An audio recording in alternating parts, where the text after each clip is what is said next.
to go here? So we're going to turn the music down. And then you want to go check, check. Like.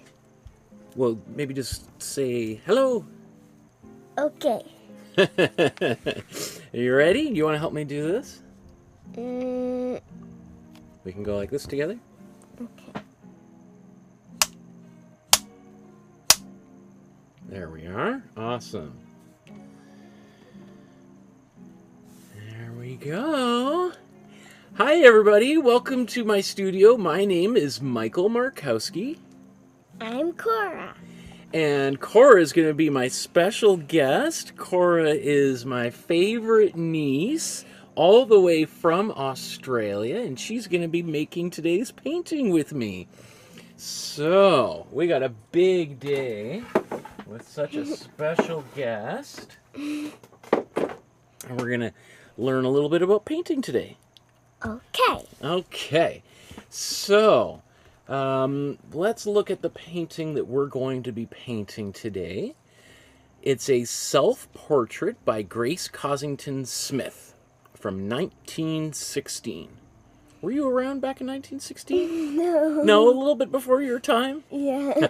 Okay. So we're going to do our best to try to recreate this painting. Okay. But Grace Cossington Smith was one of the greatest Australian painters of all time. So if it doesn't look exactly like that, it's going to be okay, right? Yes. Okay, right? We're just going to learn about painting and have a little bit of fun together. Okay. Okay, awesome. So let's look at the plan for today's episode. What we're going to do is we're going to get the image onto the canvas. I'm going to show you how to do that. So we're going to have basically exactly the same picture on the canvas. And then we're going to put a little bit of color on it. We're going to stain it. And then we're going to talk really briefly about her biography and a little bit of, because you probably know a little bit about where she lived, right? Mm-hmm. That's right where you're from as well, right? And then we're probably just going to go right into the painting. We're going to kind of go back and forth between the background and then the foreground, but we'll cover all that as we go. Okay. And here's also just a couple things for people watching, just reminding them to like the video, subscribe, and hitting the notification bell, right? And then if people want to make a donation, there's a few ways that they can do that. They can use the PayPal or send an e-transfer or good old-fashioned check in the mail. Okay. Okay. So our first step here is we are going to do our image transfer. So we could just try drawing this, right? But it might be a little bit tricky if I said, draw that on this canvas, right? That could be like, whoa, where do we even start? So I always tell people they could, of course, do the drawing course that I taught. And I think you did a few of those drawings, right? So that was a long time ago, wasn't it? But I've got free templates that anybody else at home can download and print out on their home printer. Okay. So there's a link for a Dropbox folder in the description below, and at the very top is our most simple introductory stuff. And then if we look down here, the next like 30 episodes are a little bit easier paintings, and that's where today's painting is going to be. And if we want to do something even more complicated, like the Mona Lisa right there, then there's another 150 other folders, and some of them got 5 or 6 paintings in them. So if we click into this folder, you see there's 3 files in there. There's the original, and then there's 2 versions of the outline. So we've got, that's the original painting, and then this is the outline that I did.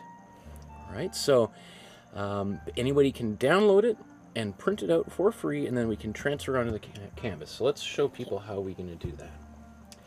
So here we have 2 canvas boards. You want to see what does yours look like on the other side there? So we've got these 9 by 12 sized canvas boards, right? And they come with a gesso on top, and gesso is basically like clear acrylic paint with like plaster powder in it. And then, have you ever broken an arm or a leg or anything? They wrapped it. Oh, you're lucky. You're such a good girl. Of course you wouldn't hurt yourself. But I'm a little bit of a klutz, so I've fallen and broken a few bones. So when they break your bones, they wrap it in like plaster cast, right? So that's basically what's covering this. And then you can feel how nice and smooth it is, right? So I sanded it down after I put that on. That makes a nice smooth surface to paint on. I think it's always easier to paint on a smooth surface, right? Yeah. Okay, so what we're going to do is now we've got our printouts. And if you want to get your printout, and let's put that just right there for a second so everybody can see it. And then we're going to tape it down. So I got this tape. I'll give you a piece of tape. Thank you. I'll take a piece of tape. And then what we're going to do is we'll put it right up top there so that this doesn't slide around. And you get to decide where you want to put it. Like sometimes people put it, I might even move it a little bit over to the side. I think I saw you do that, so I'm going to take your suggestion there. Beautiful. And if you want, you can always peel it off and then adjust it until you get it to exactly the right place you need.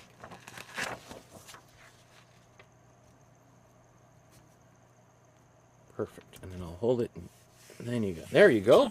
Great job. Thank you. Okay. So next thing we're going to do is we're going to do a carbon transfer. So we're going to use this carbon paper. Have you ever seen something like this before? Yeah. Oh, cool. So that's awesome. We're going to do something for the first time. So you can see how this has got all these lines on it? Yeah. So that's I've used it in the past before. So there's one for you, and here's one that I'm going to use too. It's also got lots of lines on it. That means we can use it lots of times for the same thing. So then we're going to see how one side's kind of darker and shinier, and one side's less shiny? We're going to put the shiny side facing down. We're going to put this under here. Perfect. Great job. Thank you. Okay. And then I'm going to give you a pen. You know, these are it's a red pen, but you could use any color. But what I like about using a red pen is we can draw over the lines, and it shows us which lines we've already drawn on top of already. Okay. So we don't need to draw, see there's lots of lines, we don't need to go over all of them. We'll do a few little lines. That's great. And then before we go any further, let's just peel this up to make sure that a line is actually going onto the canvas. Whew, okay, that's good. Because you know what, I've made the mistake of doing the whole outline and then realizing, oh no, I got it upside down. So let's go over all of the darker lines first. And they don't all have to be, look how mine are kind of a little bit wobbly and they're not all, you know, nice and precise, right? That's not really the point. We just want to speed up the drawing part of this process so that we don't spend the next few hours just drawing and erasing. We kind of start at the same place. And also you don't have to, it looks like you're pressing really hard. You don't have to press that hard. Okay.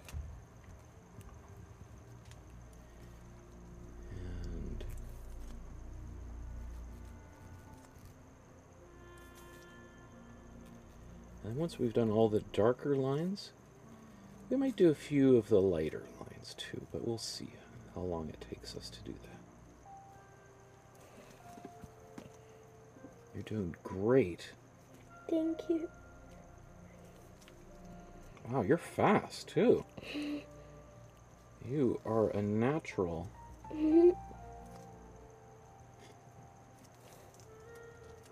So you won an art award just a few weeks ago, didn't you? That is pretty cool. So, you're a real star. Big celebrity. Yeah.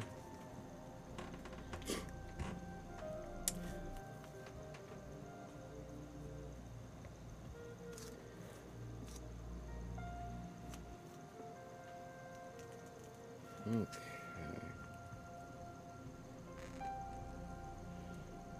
And the artwork you won an award for, it was like a farmer in a field. Is that what it was? Yeah. Wow. I really want to see that. We'll have to get your teacher to give us a copy of it. Yeah. Because I think what they did is they took it and sold it for millions of dollars, and it's probably in the National Gallery in Canberra. Is that how you say it? Is it Canberra? Canberra. Canberra. Okay. There you go. Let's see. It helps to have an expert here to set me right.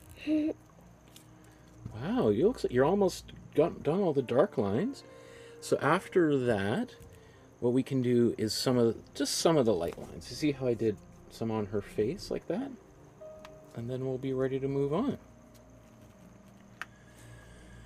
Oh, and look at all the people watching. There's Pascal and Rick and Believe Jesus and Deborah.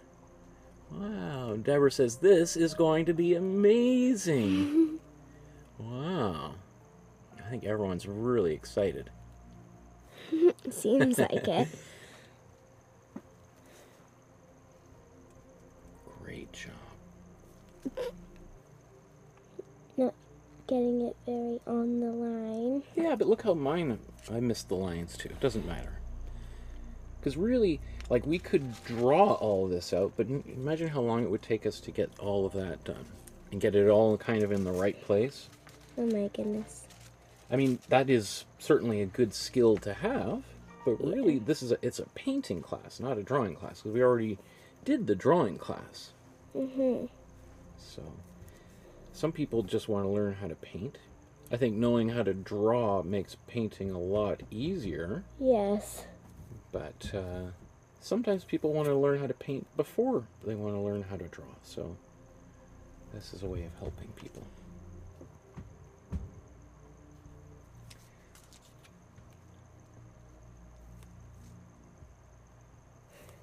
Fantastic. I've been doing this for years, and you're only a couple seconds behind me. You're fast. Thank you. So talented. Okay.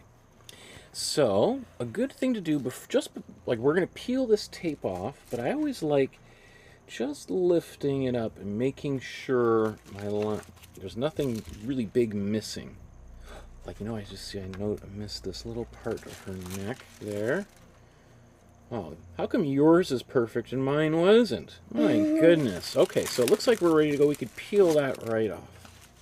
You always want to make sure you do a double check before you peel it off, because trying to line it back up again is almost impossible. So, let's take our carbon paper. And I'm just going to put it back in the folder, because I like kind of cleaning up as I go. Because you see, the rest of this studio is a bit of a mess, right? So I got to keep one part of this studio clean. Okay.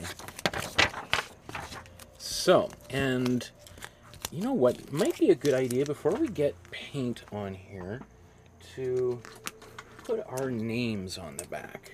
Okay.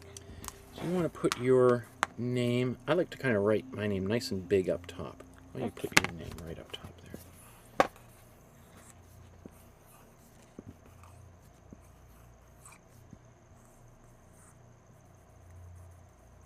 Cool. Okay.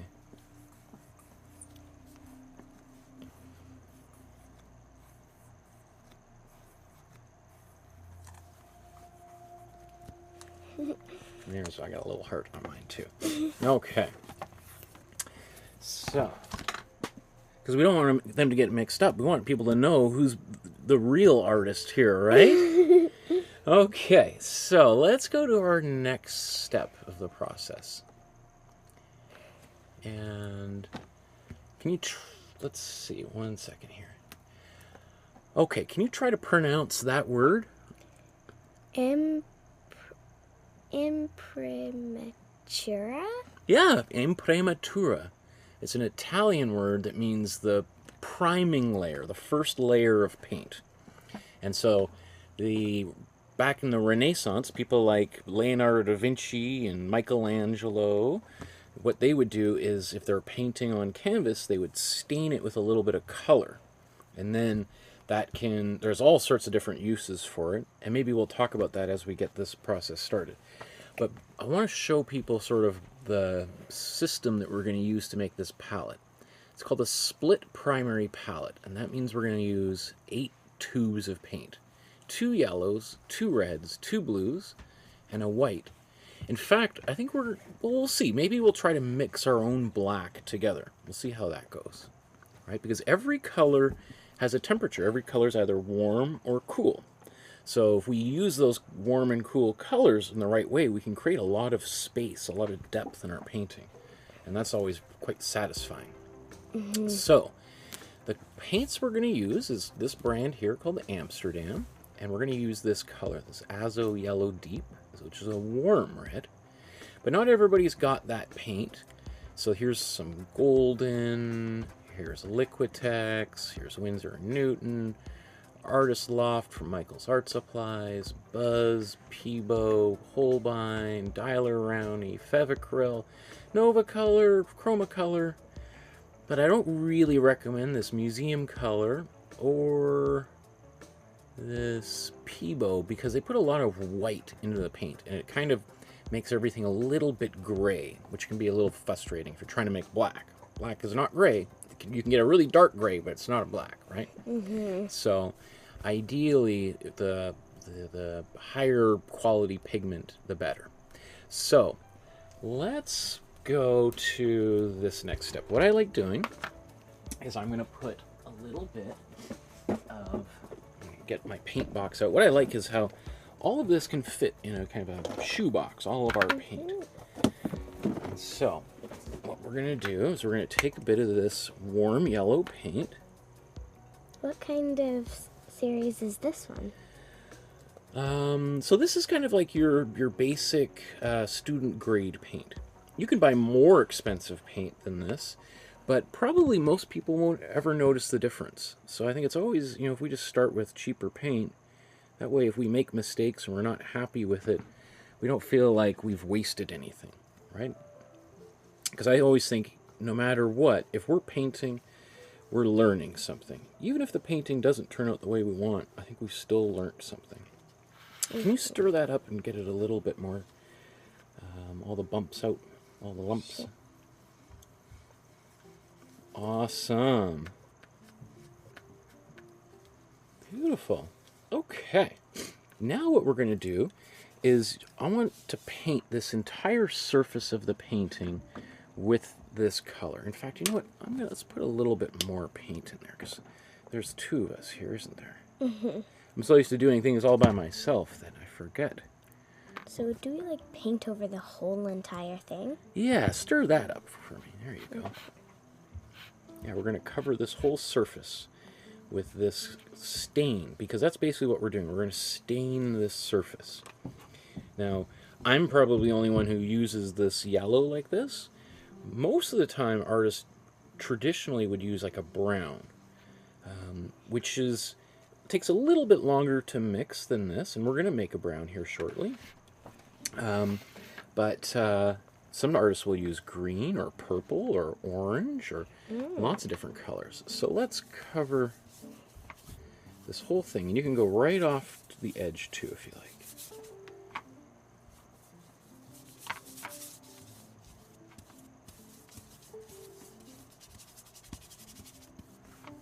There you go. Look how fast you are. My goodness. You're going to be done this painting before I am. I'm going to be down here for hours, and you'll be upstairs relaxing.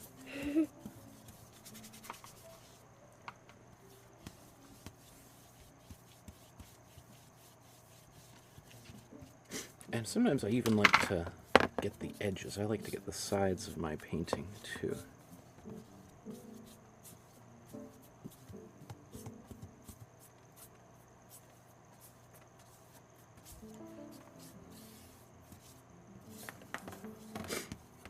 So this is helpful because one thing is it helps make the painting even smoother because we're adding an extra layer of paint on here. And then it's also something that we can use to our advantage. It kind of makes paintings look just a little bit more professional when they've got a little bit of extra color underneath the surface. Sometimes you can't necessarily, it's not obvious that it's there, but it's there. And I kind of think of it, it's like pizza sauce on a pizza. Now, if you're looking at a pizza from above, you don't necessarily see the pizza sauce. True. But it's there, right? So when you bite into it, you're like, this is delicious pizza sauce. But it's same sort of, so it's the same sort of thing with a painting. You might not necessarily, you know, see big yellow right off the bat, but it's there, and it's playing a part in the finished painting.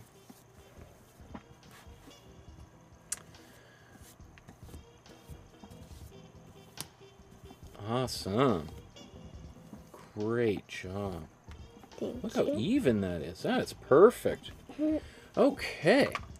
So, what we do next is I'll get you a rag.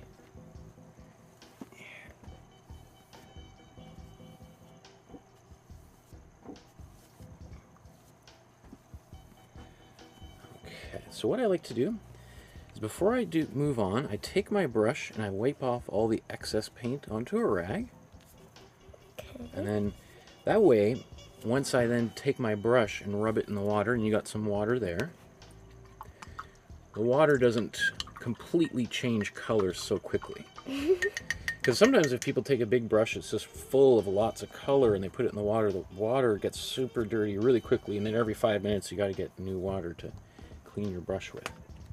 Are we going to do it like twice or something? I think once is good enough. Or you mean for cleaning your brush? Yeah. I think once is probably good enough. At the end of a painting session, I do like to, you know, use a little bit of soap, like dish soap, to clean up. Otherwise, sometimes if I'm not careful, the paint will dry on the brush, and then it gets kind of, it's not, you know, then it gets kind of crusty, and it's hard to paint with a crusty brush. Yeah. So, now I'm just going to put some paint on my palette here. Or our palette, and we'll mix all these colors together.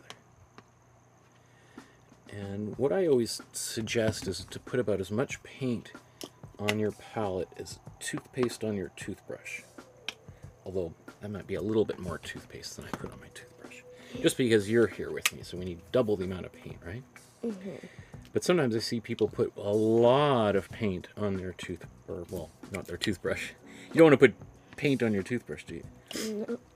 No. But sometimes I see people put a lot of paint on their palette, and what ends up happening is it all dries up while they're painting, and then it's really hard to paint with paintbrush, or with paint that's kind of mostly dried up. Okay. I only put like a pea-size kind of thing on my paint palette and on my toothbrush. That's smart. There you go. Because that way you don't waste any paint. Because sometimes if I waste paint, I always feel like, oh no, all the paintings that I could have made. I have actually all these jars down there on the floor full of paint that I scraped off my paintings. And I should show you this. This is at the end of a painting session. I take all the extra paint and I smear it onto here, because this is a New York artist, Jay DeFeo, and she made this painting back in the, well, you can see 1958 to 1966, and it's actually a huge painting. It's like 8 feet tall. Wow. And it was so big and so heavy they had to take the wall off of her apartment building in New York City and get a crane to lift this thing out onto the street. Oh my goodness. But I think it's kind of fun to be able to take that, to kind of use my extra paint to make a new painting, because all that paint just sort of builds up on there. Okay, so let's, you know what, maybe before we move on, let's just take a look at the original painting again, because I think we might want to do another little step here before we move on. So what I want to do is, if I'm looking at her painting, you can see that there's a kind of yellow here, but it's a lot kind of darker, right? It's a little bit more of a mustardy yellow. So what I think we might want to do is apply that onto here. Now, we could have just done that and mixed it into this yellow to start, which is maybe a little bit more efficient. But I also sometimes like doing this kind of thing anyway. So what I'm going to suggest we do is, before we move on, is I think we're going to use the hair dryer to speed up the drying time. So I'm going to mute the microphone here for a second.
Perfect job. Great job. So, you know what's so cool with acrylic paint is, see how we could just blow dry it like that and then it's dry so quickly. That's one thing that artists hundreds of years ago weren't able to do. So, I'm going to suggest we try to mix a little bit of this color that's on her face. Okay. So, we're basically going to turn this color. Bring them both up onto the screen here. Okay. The color of her face. Let's get her cheek kind of close to the side there. So we want to get this color right there on this right here. So what we'll do... It's kind of like a brownish. That's exactly what it is. That's very perceptive. Thank you. So we're going to take a little bit of this red and even a little bit less of that blue. And then why don't you stir that up for me? Actually, we'll do it right there. Why don't you stir that in there, see how well that works. So to make a brown, you basically make an orange, which is yellow and red, and then you add a little bit of blue to it. Now that's pretty good. What do you think? If we look at them side by side, if we move this right up there on screen, how close does that look? This color there to our color. It's pretty close. It's just like a little light. So. Okay, so let's add a little bit more blue to that color. Oopsie. Yeah, maybe grab even a little bit more. That's perfect. Yeah, stir that in. Maybe a little too much. Well, it could be. Let's see. We'll mix it in there first and see how it looks. Okay. We're getting pretty close. Now, things are a little bit lighter on camera than they are in real life, just because I brighten it up so that people can see all the little details. So, I think that might actually be good. It definitely looks lighter on camera. It kind of looks perfect, actually. Yeah, that's right. That's why I always, that's why I like to tell people. Mine looks perfect. It doesn't look perfect on camera, but trust me, it is perfect. All right? Okay, so let's take our brush and Actually, that size is probably pretty good. I don't have another one that same size, so I'm just going to use this little bit smaller one.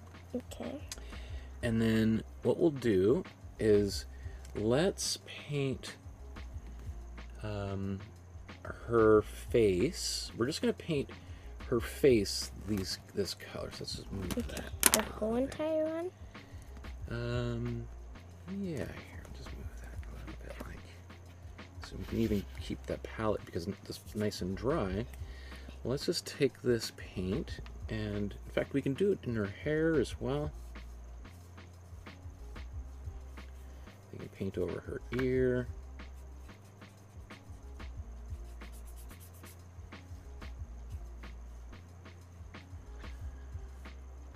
Do we do it on her clothes too? Well, that's what I was just thinking. I think maybe we'll be okay without on her clothes. Okay. I mean, we could, but I think this will be enough. Do we do it on her eye too? Yeah, I'll just paint right over her eyes, because we can paint some white for her eyes. In fact, even though, you know, we think of our eyes as being white, they're often maybe a little bit gray, or sometimes they're a bit blue or orange, depending on how much sleep we got, or the light of the room, because, you know, if you're in a room where there's a lot of, let's say, red light, then your eyes might look, everything white starts to look a little bit red or pink, right? Yeah. Or if you're going trick-or-treating and you walked into a room that had all green light, then your eyes would kind of look a little bit green. True. See, that looks great. See how the difference between yours and mine? I'm using a smaller brush, and see how you could see all my brush strokes? Mm-hmm. Whereas yours is not, well, I guess it's almost twice as big, but we see less of the brush strokes, especially like in her hair. Let's move that way. Okay. And that's kind of something to kind of remember, is using, you know, a smaller brush helps us get more detail, but the lines, the brush strokes can kind of remain visible. Which is why if you're like painting the walls of your bedroom, you don't want to use a small brush. First of all, it would take you forever, but then you'd see all the little brush strokes on the walls, and most people don't want that. They want there to be just one solid color on the wall. Yeah.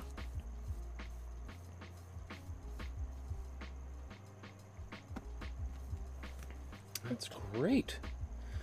Okay, so Should you wash them? yeah, I think it's time to wash these brushes. Okay. And we can wipe them off. You're a fast learner. Didn't even have to remind you, and you just went and did it.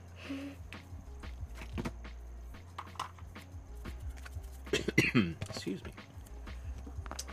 Let me just put, there.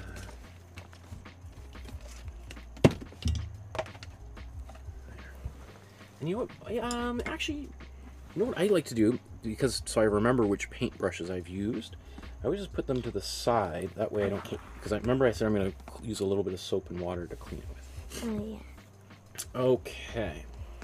So, now we've got 2 paintings started. I think what we want to do is just take a quick look at Grace Cossington Smith's biography. So, let's...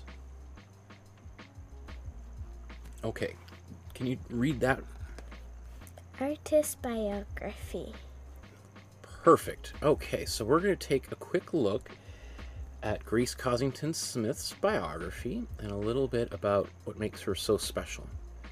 Also, it's good to remember to ask people to join our Facebook group so they could take a photograph of whatever they painted and upload it to the Facebook group so that we can all celebrate their achievements too, just like everyone's celebrating ours right now. Mm-hmm. Yeah.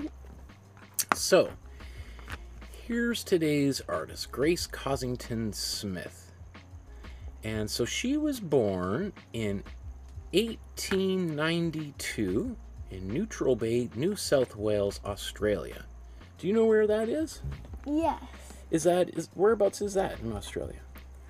It's in Sydney. Oh, and that's where you were born, right? Yes. Oh, what an incredible coincidence.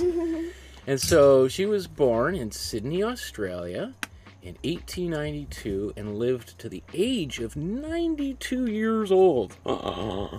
And passed away in 1984 in Roseville, New South Wales. Do you know, have you heard of Roseville before? No, actually. I don't know where that is either.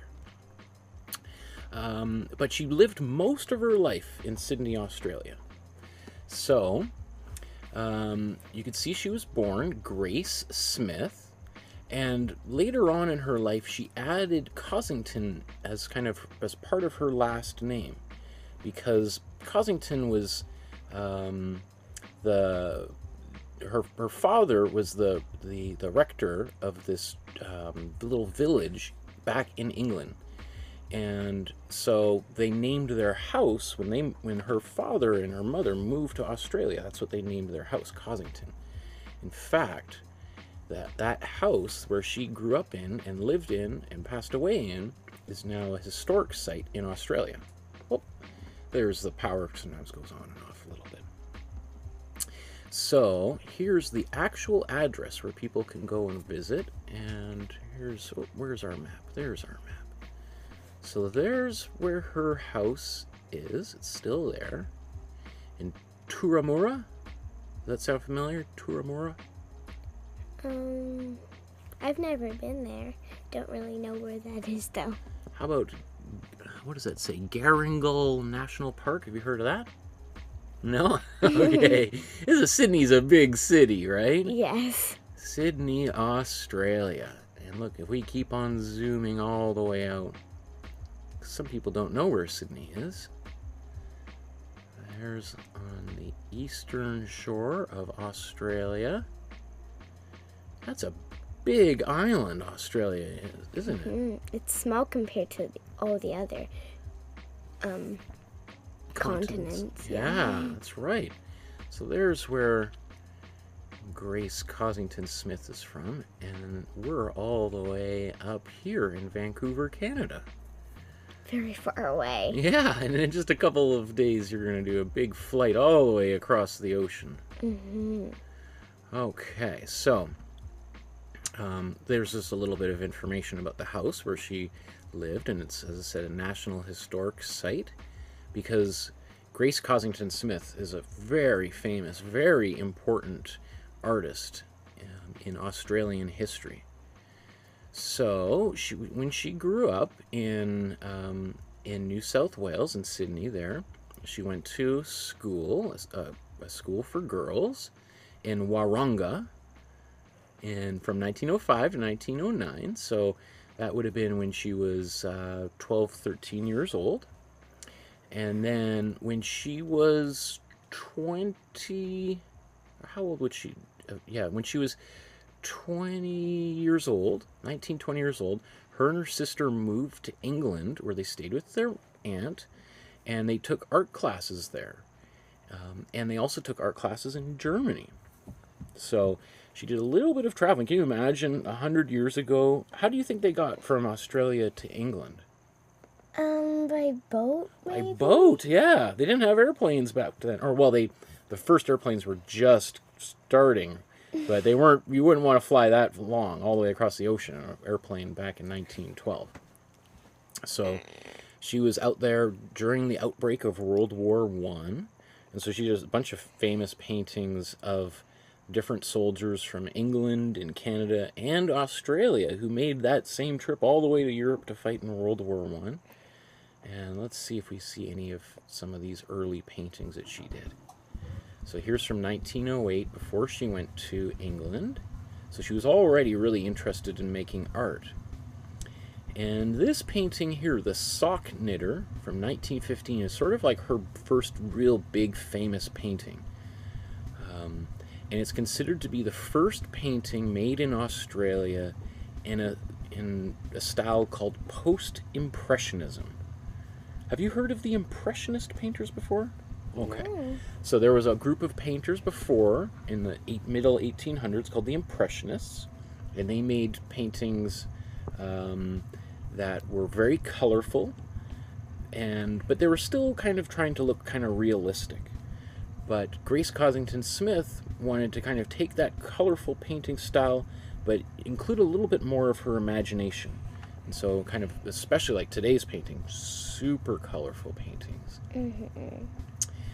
So you can see, I mean, at this time she's, 24 years old and making these beautiful paintings. And so we can see here's some troops marching around from World War I. And as we go here, she's getting a little bit older, so now she's in her mid-20s. What do you think about some of these paintings? They're all really good. Yeah, they are really good, aren't they? Mm-hmm. And you can see they're all still kind of a little bit more on the brownish side of things. Right? And when she gets back to Australia, she takes all the stuff she learned when she was in England and Germany, and she starts making these much brighter paintings. Right? So we see I think these are really beautiful, and also like very dynamic compositions, where you really feel like that road is going downhill, like you got to pump the brakes and then you got to go up this big hill again, right? Yeah. Oh, it's pretty wild. And then these beautiful flowers. So you could see like a painting like this, it looks like trees, but it's also a little bit abstract. Have you heard of that word abstract before? Yes. Yeah, okay. So that's a little bit of like the difference between Impressionist painting and Post-Impressionist painting. The most famous Post-Impressionist painter would be Vincent van Gogh. Have you heard of him? Yes. There you go. So some of his paintings have really, really bright color, and they're also kind of a little bit abstract as well. Right? Have you seen that painting Starry Night? Yes. Right? So there's all the kind of the swirls in the sky and stuff. Kind of like the wind. Yeah, exactly. But it's one of those things like when we look at the sky, we don't necessarily see that every night. Mm-hmm. Right? So he's using his imagination to kind of add just a little bit of extra bonus stuff to the way that he painted the sky.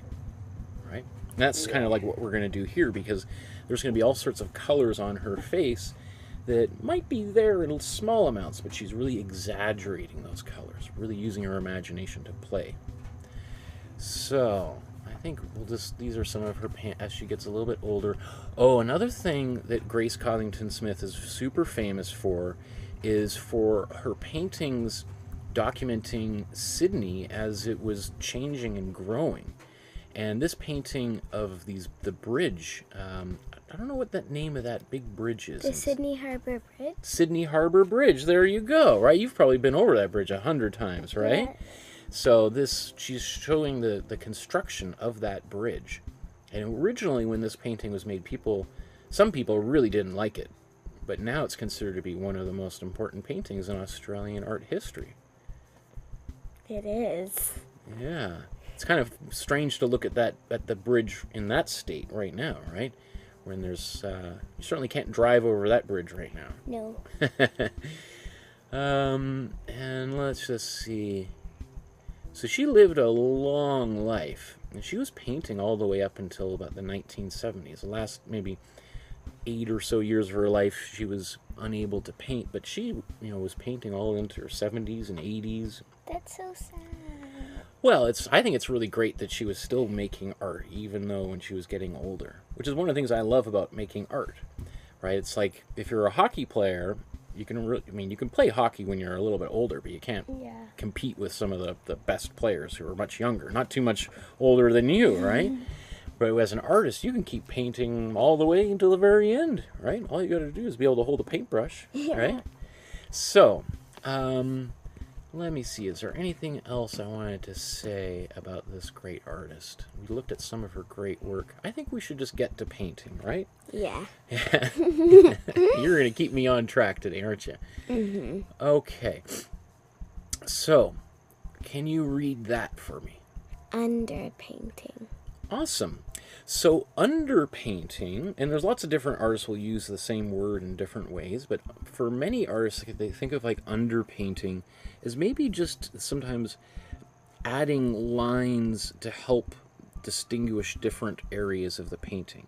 And it can be really helpful when we're painting someone's face so that we don't lose some of these details as the painting starts to fill up with color. All right? So, let's look at... in fact, maybe just before we do that, let's just take a look at the original and just see if we can see if she did do an underpainting herself. So there's a lot of paint on here. What I'm looking for is see if we see any darker lines or any lines underneath here. Pretty hard to see lines in there. She really filled this up. Maybe like that little spot. Oh, look how perceptive, right along the edge of her face? Mm-hmm. Wow, you are right. Wow, you're going to be an art detective, that's for sure. Thank you. Being an artist means you have to look very closely at things. So yeah, it looks like she did do a little bit of darker outlines. So I think that should be what we should do then. We're going to follow this great artist and learn from her. So what we want to do is we're going to mix basically a black. And I want you to do it for me. This is one of the hardest things we can do as an artist. So I want you to learn how to do it. So to make a black, I'm going to get my color wheel out here just so I can explain this. Okay. Did you paint that color wheel? I did paint this color wheel. It's really pretty. Ah, well, I'll show you how to do one. There's some videos you can do this at home too. So on it, basically, we have all of these colors that might look familiar. We have our 2 reds, we've got our 2 blues down here, and we've got our 2 yellows right up there, right? So when we mix these colors, we know these colors is what's going to happen when we mix those 2 together. And when we mix these 2, that's those 2, we know what kind of greens we're going to get. And then when we mix our cool red and our warm blue, those 2 colors, this is the kind of colors we're going to get. And those are really beautiful, bright colors, right? Yes. But you know, if you were to think about going for a walk in the forest, you're probably not going to see that many really bright colors all the time, right? Yeah, you're probably going to see that or kind of like that. Exactly. Wow, you catch on quick, right? So we often see a little bit more of these kind of grassy greens. Like that's like almost like a candy, right? Yeah. A lollipop. So we want to know what happens when we mix the kind of colors in the middle. And so to make a black, you notice that as the colors get closer to the center, they get a little bit more dull and less vibrant. So that's what we call our neutral core. And to make when colors go right through the middle, they turn into a black. So what we're going to do is we're going to mix a cool yellow and a cool blue. And that's going to give us a green. And then the color opposite from green is what? Red. Exactly. Warm red. And especially the warm red, because if we got 2 cool colors and we mix a warm color, they're going to cancel each other out. So that's what we're going to do right here. We're going to mix a black. So let's first start out by mixing our cool yellow and cool blue. So what I like to do is take a little scoop of that color, maybe put it to the side like that. Beautiful. Okay. And then maybe even just a little bit more, because we'll have to do double for me as well. Beautiful. Okay, now let's take a scoop of the blue. Perfect. And sorry, let's put it right there. Sorry, it wasn't very clear. Yeah, let's take a scoop of that blue. Yeah. And then let's try to mix that together. Beautiful. That's a nice green. So that's a beautiful green. But again, even if we were painting flowers or trees, that would be like maybe almost too cartoony of a green, right? So now let's take some of our warm red, the same amount that you used. Yeah, and then let's mix that into here. And so what we're going to do is we're going to use that red to cancel out that green. You notice how the color's kind of getting a little bit darker. And it's getting a little kind of changing. It's going purple and green and all sorts of colors. We just have to keep on mixing. So take your brush and really scrub in there. I think we might need a little bit more of all of these. Well, let's mix it all in first, and let's see, because sometimes we still have a little bit of color on our paintbrush. And what I also do with my brush sometimes is just turn it to get to the other side. There you go. And if I've got a little, see how the paint kind of slides up onto that metal part we call the ferrule? What happens is that, yeah, look at that. You know exactly what I was going to say, right? You scrape it off, and then you can blend it in. Perfect. So what color would you say that is? Kind of like a very, very dark green. Exactly, and that's makes me really happy, because it is really hard sometimes to when you have a color when it gets darker to tell what color it is. It can be really tricky, so that makes me really happy. So if we go back to this, right, and let's remember we said the colors cancel each out when they go through the middle, and we got a really dark green. So what do we need to do to get a black if it's still green? Maybe do a little bit more of the warm red. That's right. Okay. Wow, you're catching on quick. So let's get some more warm red in there. Yeah, mix that in there. Let's see if we can get the rest of that green out. Stir it up nice and good. And even try to get some of that color that we scraped off the brush onto the side there.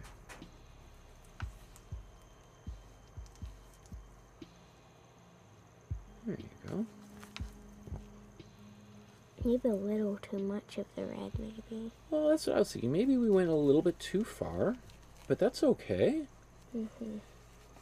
So now it's almost a little bit brown, right? Yeah, like because extremely dark brown. Yeah, it's sort of like we went a little bit too far, and now we got to go back the other way just a little bit. Maybe some more cool yellow? Yeah, so here, how about I'll just scoop a little bit of this in there for us. Okay. And I'll scoop a little bit more of that. And I'll try blending those into the mixture. And this is, to be fair, one of the most difficult things we can do.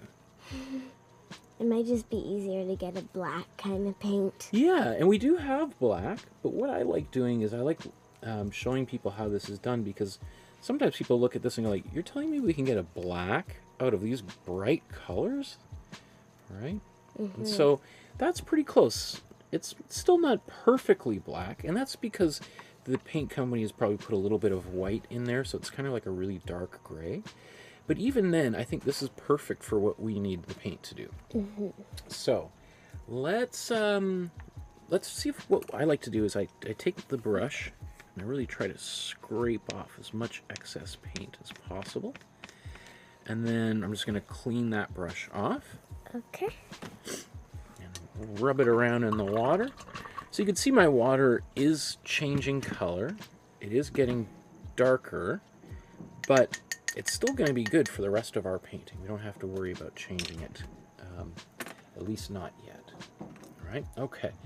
So what we'll do is let's take a relatively small brush, and we're going to go over top of some of our lines. There's a little bit of water on your... Oh, thank you. That's that's a good thing to notice, because sometimes if I splatter water on there and you don't see it, what will happen is the water will sort of like eat through the paint a little bit, and then if you wipe it away, there'll be like a little white circle there.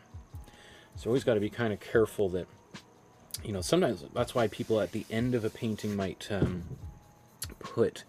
spray it with something called a varnish to protect the surface. So let's get a bit of that paint on our brush. And you can see I've deliberately given us kind of a bigger brush that's going to make it hard to do all the really tiny details. So, because we don't want to get trapped into tiny details just yet. So let's take our brush and let's maybe outline her ear. Yeah, and let's outline her neck.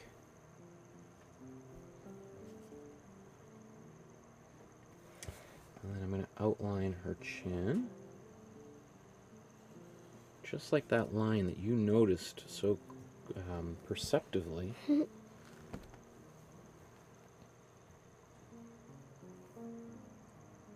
Look at that.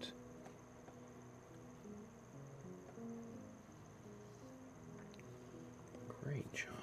Oopsie, I missed it a little bit. That's okay. Oh, we're going to cover that with paint. So, and the great thing with acrylic paint, I'm going to go through her hair up top like that. Great thing with acrylic paint is that it dries so quickly that even if we made the worst possible mistake ever, which I don't even know what that would really be. Spilling a giant tub of paint on it, maybe? Yeah, even if we spilled a big giant tub of paint on it, we could just let it dry, maybe with the hair dryer, and then we could put a little bit of white paint over it, and all of the things we're not happy with would disappear, and then we could start it again. True. So there's always lots of opportunities to fix things. Okay. You know what? Maybe I'll even just do her shirt like that. Okay. These outer edges. So sometimes artists, what they might do is combine, you know, when we painted the yellow and the brown, and now we're doing these 3 steps. Some artists, and I bet you even Grace Cossington Smith, I bet you she might have done that all at once. What? That's okay, you're doing a great job. Thank you. Okay.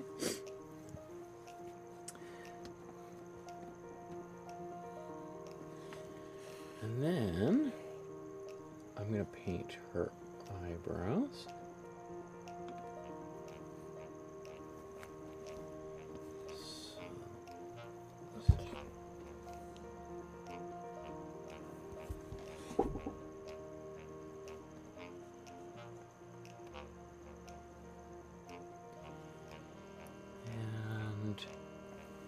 And I'm going to paint her nostril in there.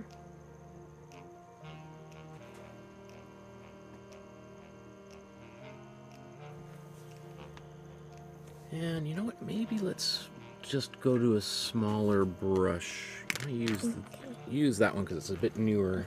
Okay. And then I'm just going to take this. Maybe I'm going to do the line in between her lips. Oh, look how clever you are to use that paint on your brush like that. Thank you.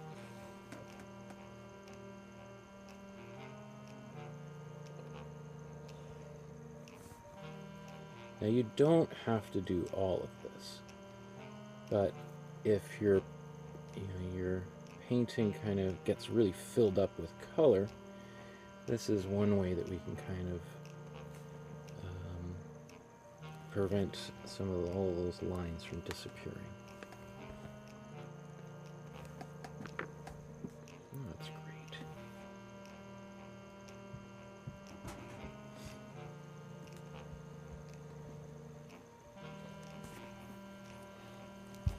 I'm slowing you down. No, Sorry. you're not. No, not at all. No, I'm just going a little bit ahead so that I can watch the master at work here. I'm not a master quite yet. Well, soon to be. It's like I get it's like I'm in a time machine. I've gone back in time and seen the great Cora, the master, learning and growing right in front of my eyes here. Perfect. Yeah, oh my goodness, you did that eye better than I did. Look how precise that is. Not. It's not. You're doing great.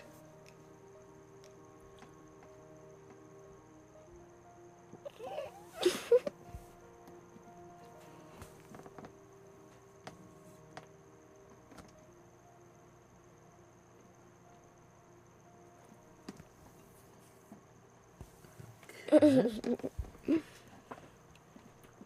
So there's yours. And the master, the 2 great masters there side by side. Awesome. Okay. So, I think that's probably good. So our next step, you know, maybe even before we do this, it might be a good idea to blow dry this. Okay. So we're going to, because we got all these lines there, and some of them, see how you can see some parts are a little bit shiny, right? That means it's still really wet. So one thing you could do, you could take your finger and kind of smudge those lines. That will help it dry faster, because the thinner the line, the more quickly it'll dry. But sometimes you don't want to smudge it because you don't want to ruin the beautiful work you've done. So that's why we can use the hairdryer to help. So I'm going to mute the audio, and then we're going to use the blow dry.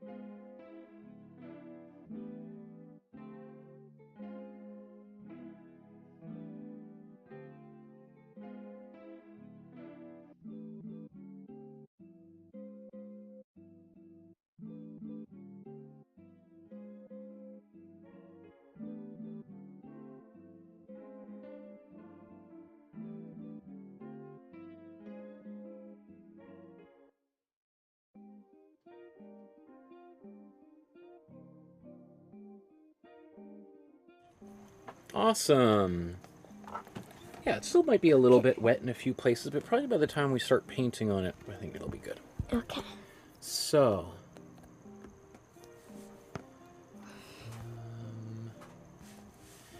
can you read that out for us? Background pass number 1. That's right. So what we're going to do now is we're going to paint the background in. And then once we get the background in, then we're going to paint the foreground, which is her face. And then we might go back to the background and do any touch-ups there. So we like to kind of go back and forth a few times. Okay. So let's look at this background and think about what color do you see there? Kind of like a forest green and an ocean blue. Oh, wow, forest green and ocean blue. I like how descriptive you are with your colors. That's great. Okay, so one thing we like, remember I said we have different colors, we've got different temperatures. We've got warm yellow and cool yellow, warm red and cool red, warm blue and cool blue. The kind of crazy thing with colors is that cool colors tend to they appear to go backwards, and warm colors appear to come forwards. So what we want to do is we want to use cool colors in the background. Okay. So what I'll get you to do is we're going to just move that to the side for a moment. And we're going to try to mix a color like we see. So let's give you this big brush. Okay. Let's scoop all that cool yellow out. And then let's put it right there. And maybe we'll even need a bit more. Okay. And then I'm going to put some cool blue here. And why don't you do me a favor, stir that up. Oops. Okay.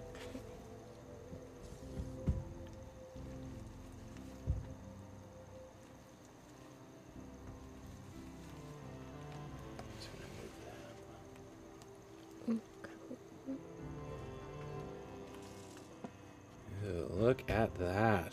That is beautiful. What a beautiful color. Mm-hmm. Sure is.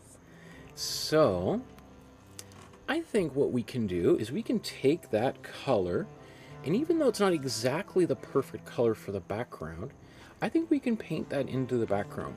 I think that'll be more than good enough. So why don't you, let's see, let's zoom out here. And I'll move your painting back into place. Okay. And then let's move all those paints off to the side here. Here we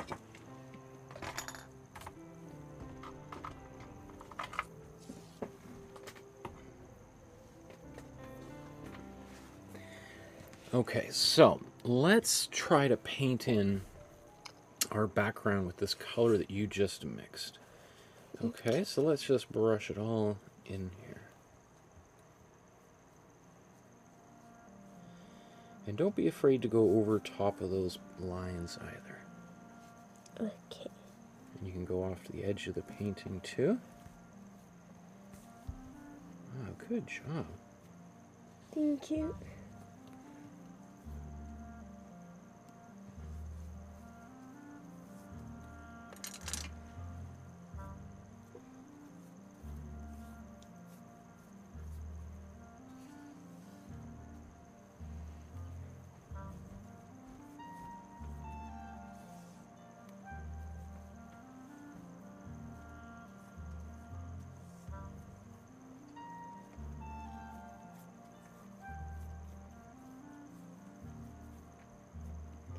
Make a bit more. Thanks. I like how you're applying that paint. Looks Thank you. great.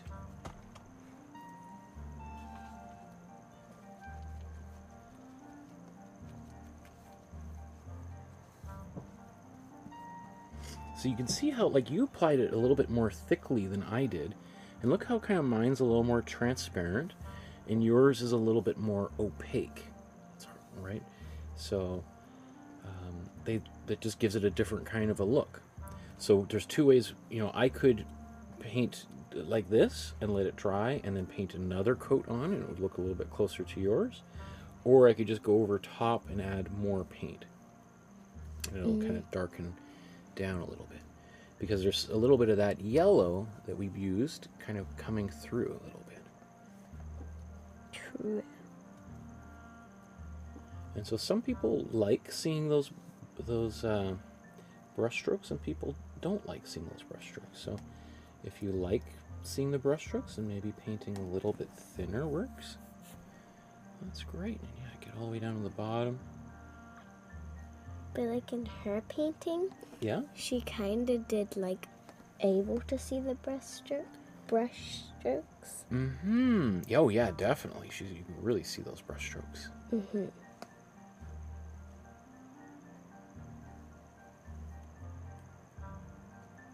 That's great. Okay. So, I think what we can do next is we can modify this color a little bit. Because if we look at the screen, let's see if we get... oops. Let's do it.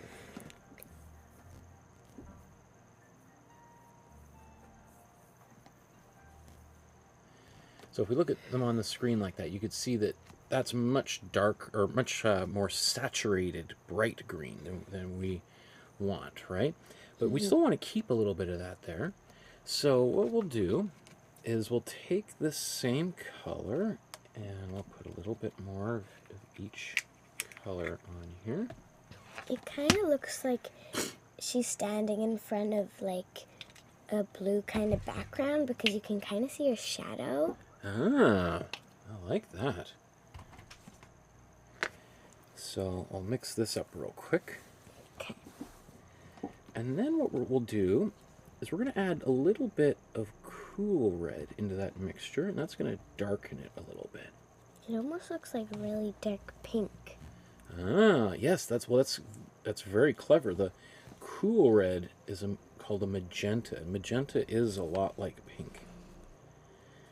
So what we can do with this color, it's a little bit darker, is we can now take this and let's try painting a little bit of some darker colors in here. Okay. And see how I'm kind of just blopping it down like that? Yeah, exactly, just like that.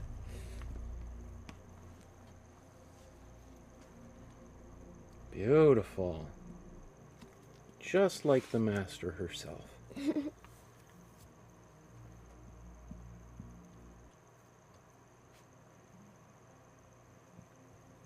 Great.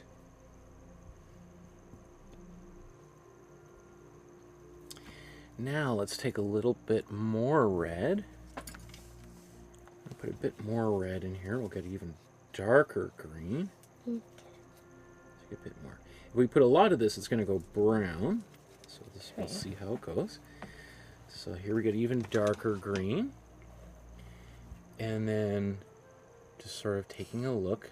You can see it looks like down here on the bottom right corner it gets even darker, right? Yeah. So we can then take this paint and let's kind of do little bits of stuff like that. It kind of stops like right on top of her nose, kind of. Oh, you are so perceptive. That is true, right? Mm-hmm.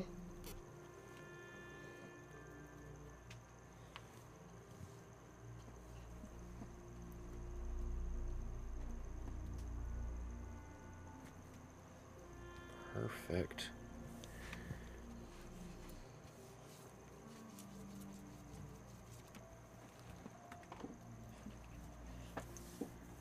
Do you want it to be kind of like gloppy since it's kind of blending it in? Yeah, I think that's good like that.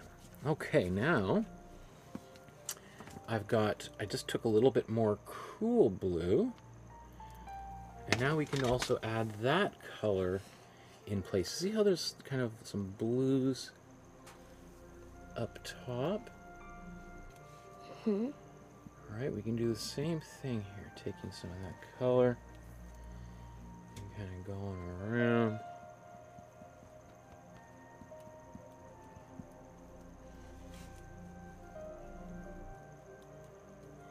And as you're painting this painting, and if you feel like you mix a color that you really like and you want to use it, even though it's not in the painting, you can use it in the painting.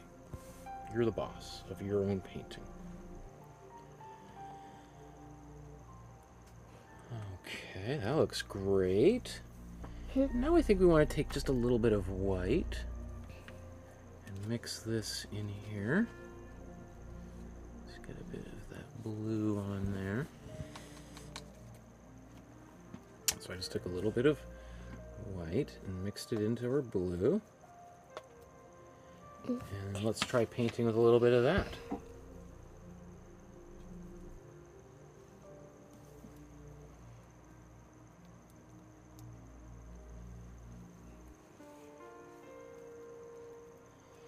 And you noted that there was a little bit less of that.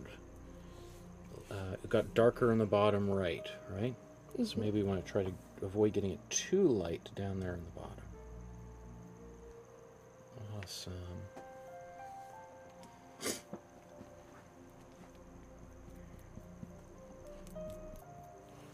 Cool. I'm going to take, if we look at this paint here, it's almost like a very subtle, kind of almost a little bit purpley in places. Oh, yeah.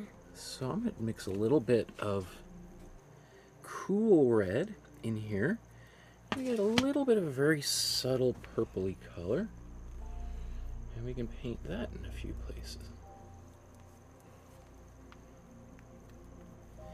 And because all this paint is still kind of wet, it kind of blends together a little bit. So that means when it's like that, that sometimes you got to get more paint on your brush because the paint that's on your brush starts to mix with the color that's already on the painting. Versus if it was nice and dry, we wouldn't have that to deal with that same sort of thing. I think I need a little bit more because you can barely see it on mine. Okay. Which color do you want? Maybe the purple one. Okay, how about you mix that for me? Okay. So take some of that cool red. Well, that might be a little bit much. Yeah, and then I'll take that in there. There you go. And take some of that, scoop some of that blue that's off on the side there, right into it. There you go. Awesome. Looking great. Mm-hmm. Let's see these side by side. Okay, I think we're doing pretty good. Now, sometimes it's really hard to tell if the background is all done or not. So what we'll do is maybe we'll stop working on the background for now, and we're going to go and start working on her hair and clothes and her face. Okay. Although, you know what? Look at her her tie has got a little bit of kind of blue. So maybe I'm going to put a little bit of this same sort of color right on her tie there. Beautiful. And if we're not happy with that color later, we can always change it. Mm-hmm. That's the thing, is we're not worried about getting it perfect, especially not at this stage of the painting. So we'll wipe off all that excess paint.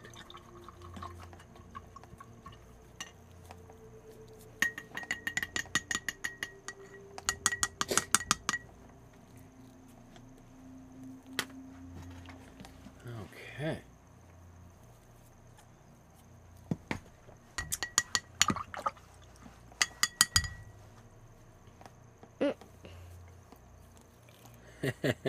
Great! Yeah, sometimes it can take a while to get some of that paint off your brush. Mm-hmm. It looks almost black on my rag. Yeah. Okay, so can you read the next step on the screen there? Foreground Pass number 1. Awesome. Okay, so now that we've got our background started, maybe not finished, but just started at least, we're going to work on the foreground. And have you heard that before, a foreground and background before? Mm-hmm. Right, so the background is in behind the foreground, right? The foreground is closest to us, the background is further away, right? So we're now going to use a different set of colors for the foreground, right? We use some cooler colors for the background. So what color do you think we would use for the foreground? Maybe warm colors? That's right, exactly, right? Because our cool colors want to go backwards and our warm colors want to advance forwards. So, like the sun. exactly, right? It's kind of the magic of colors, is how colors will kind of appear to recede or advance depending on how warm or cool they are. So, what we want to do next is we've got a little bit of, so we've got the painting on the screen there, right? And we got a little bit of the color, that kind of brown color on her face. Mm-hmm. So what color do you think we should go to next? Maybe like a pink? Let's do the pink. That sounds perfect. Okay. So what is interesting, though, is that I think, well, let's actually do a little bit of an experiment here. Let's take a bit of our warm red and let's put some white into it and mix that color. So that's one kind of pink. All right. And now let's take our cool pink and mix a little bit of that into it. And then let's look at them side by side. Maybe that one. It's kind of hard to tell, isn't it? Yeah. And you know what? There might even be a little bit of both kinds of pink in there. Yeah. So maybe we can use a little bit of both. All right? We might just have to make a little more of it. Good. Yes, that's right. We'll have to make a little bit more. So, and I even think it looks like in here that there's a bit of like a peachy color. And I bet you that peachy color has got a little bit of warm red or warm yellow in there. So if I mix that together, let's take, like you said, maybe we need to mix a bigger batch.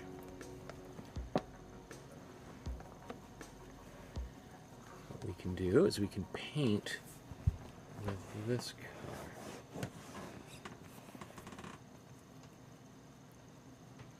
color. Okay. So I'll get you another brush. How you doing? Great. Okay, awesome. So what we'll do is we'll look at the original and see if we can add some of that pink, or actually even before we get to the pink, a little bit more of the peachier colors. So I see some kind of peachy colors on her ears. And if you see them anywhere, you feel free to paint some of them in.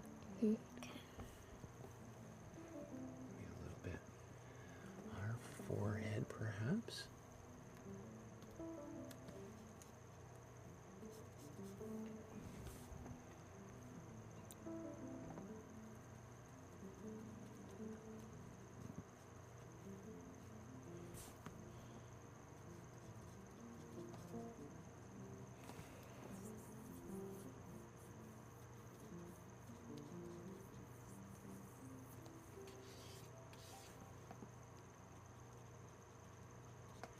Maybe I'm going to, basically, I think wherever there's pink, I'm going to paint. Because I think we can always go back over it with the cooler pink anyway. But it's kind of turning into a little bit of a pink on the canvas. That's true. That's true. That's one of the weird things sometimes with paint is it can look one way on your palette, and then you add it onto the painting and it changes because of the colors around it.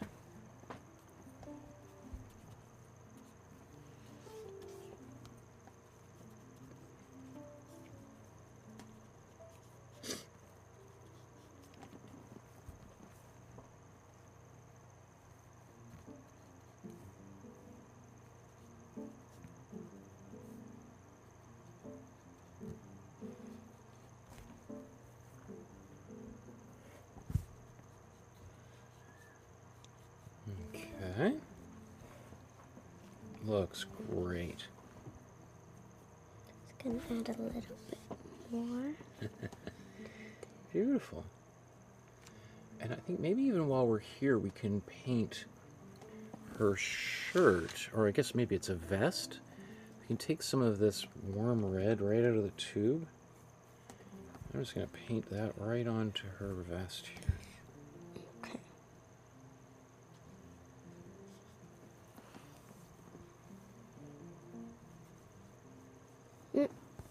I collected some of the blue. That's okay. And I'm even going to take some of this warm yellow right off out of the tube. I'm just going to paint that and let it mix right onto the canvas like that. A little blob of that there. There's a little bit of the pink on it too. Oh, that's okay. Notice how we didn't color or change the wash our brushes or anything.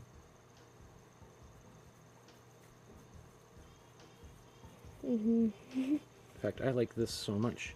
Taking my paintbrush that's got a bit of color on it, then I might just dip it back in, get a little bit of red.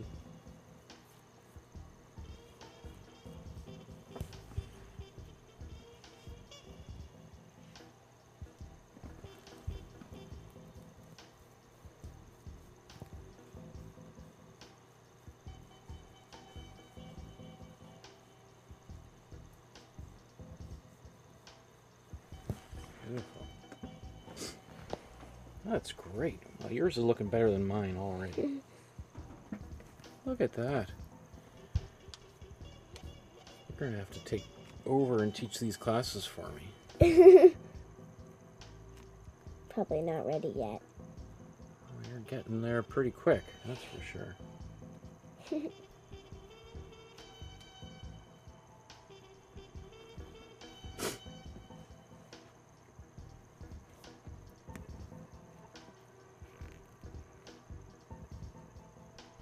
Looks great.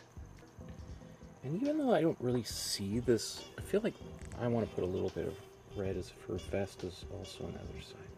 Because really the painting, the original painting is much shorter, a little bit more square, and so I had to add a little bit on the top and bottom. So I feel like there might be a little bit more of that vest on the other side, but you can do as you please. And I got a little bit of this paint left over, so I'm just going to wipe it off into her hair.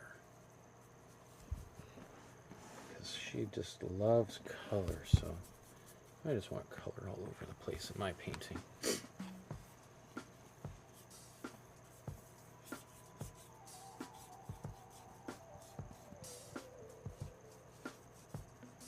Cool.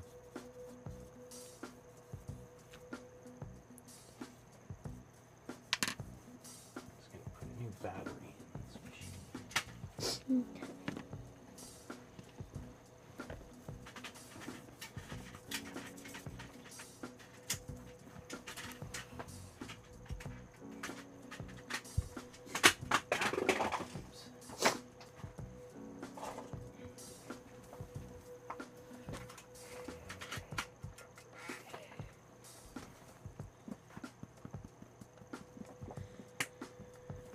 Okay, cool. So let's paint her hair next. And her hair is going to be a brown. And to make a brown, we want to take our warm red and our warm yellow. And blue, I think. And that's right. I was going to ask you if you remembered. You're so smart. So the more blue we put in there, the darker it's going to be. But maybe let's start with a little bit of a lighter brown, because she's got lighter brown on the top of her hair there. So we can take that lighter brown and paint that up top.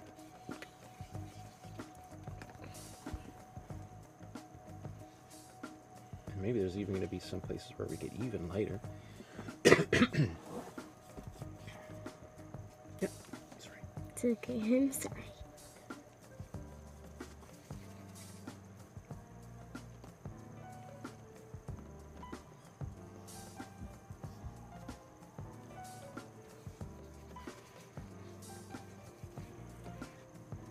Beautiful.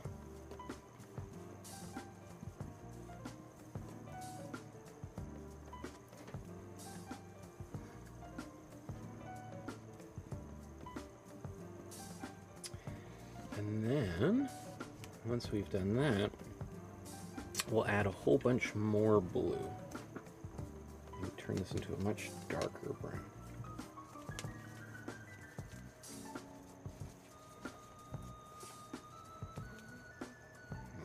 Maybe we just need a bit more red.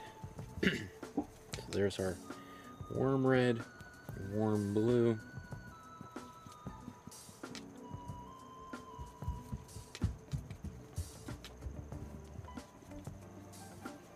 And if it starts to go a little bit purple, we just put a bit more blue into it. Or if it starts to go a little bit more purple, we put a bit more yellow into it, sorry. Okay, so let's take that brown and let's paint that onto the bottom part of the painting here.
Little dabs of that elsewhere.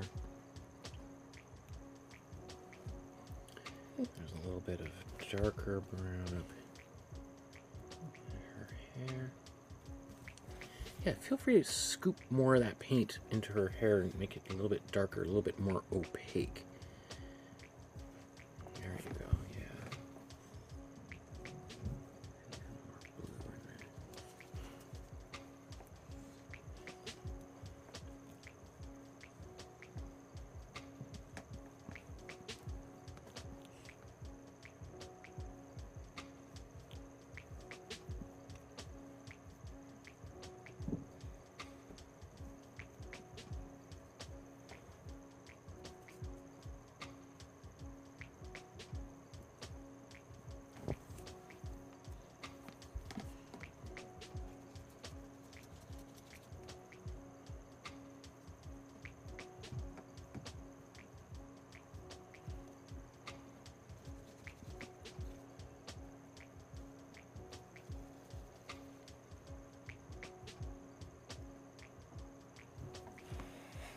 Then I took a little bit of just a slightly not quite as dark and just put a little bit into the back of her shirt there.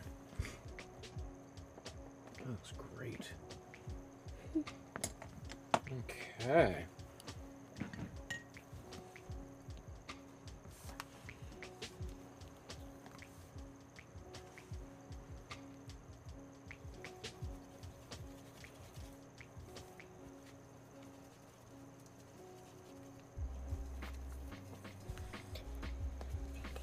Okay, so I just took a little bit of white and some of this brown that was still on my brush. I think we can make a few little highlights in her hair here.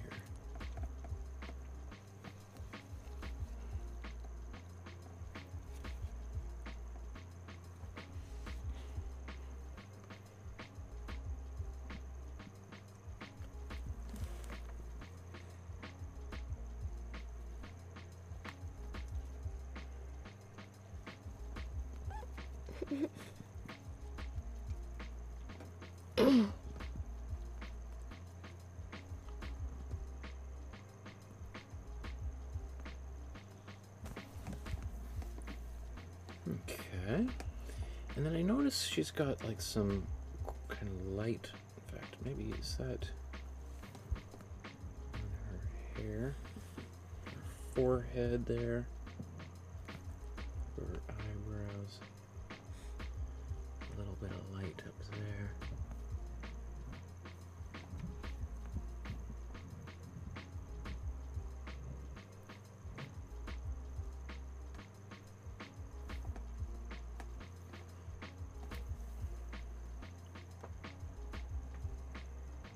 Beautiful.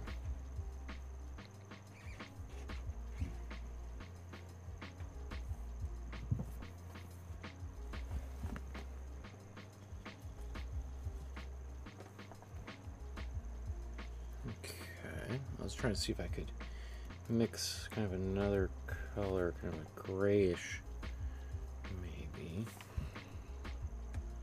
A few little places.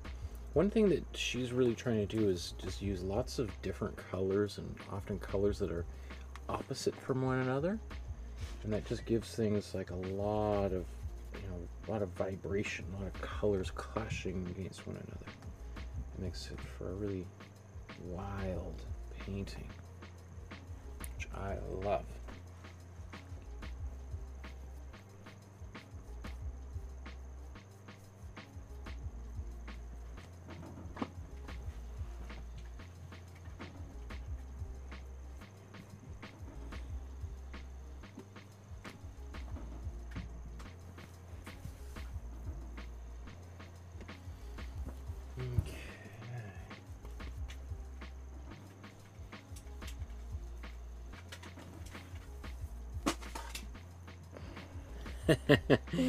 Okay.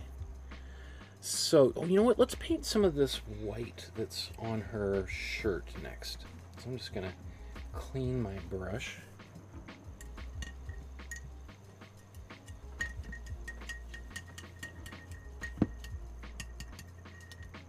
You're doing great.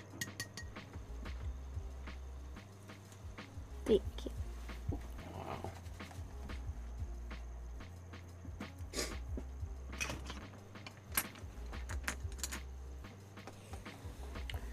So I'll give you that brush, and then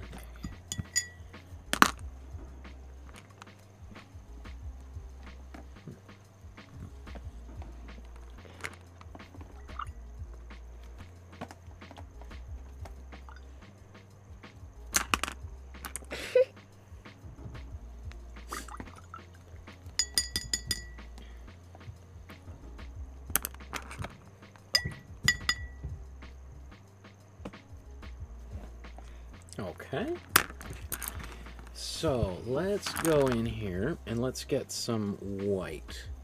So it almost looks like she's got white as well as maybe a tiny bit of gray. So remember that black we made much earlier? Mm-hmm. If we take a bit of that, put that on our brush, then we're going to get a gray. Okay.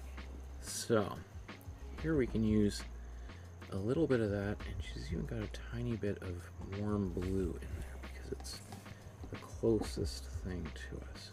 So there's white, and there's our kind of, well, maybe just a bit more. So let's take some of this color and put that right on her shoulder.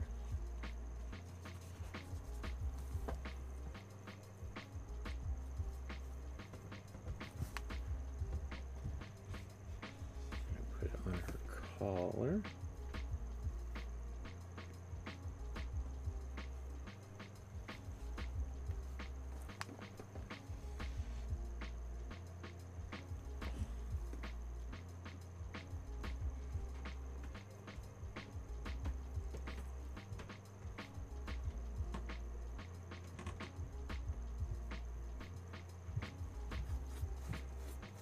Cool, great job.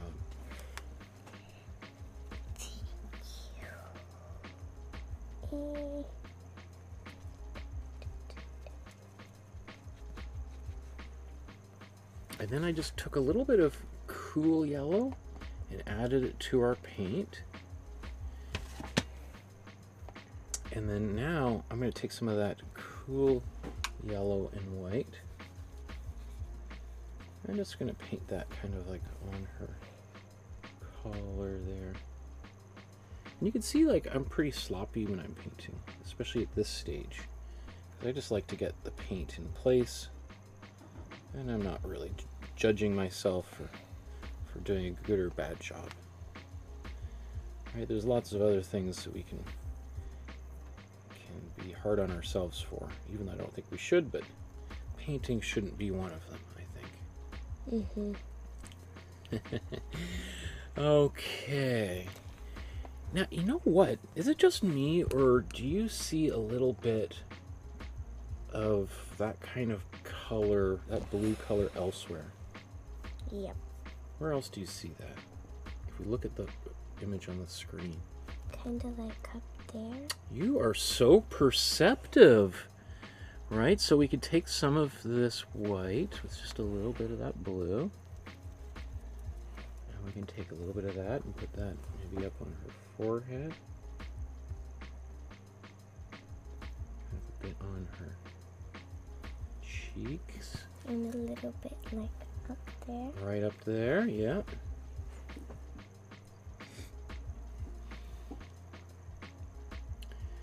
There's maybe even a bit on her lip here. Now obviously we could spend a lot of time kind of playing with color, getting it each one a little bit different, but even if we do just little bits.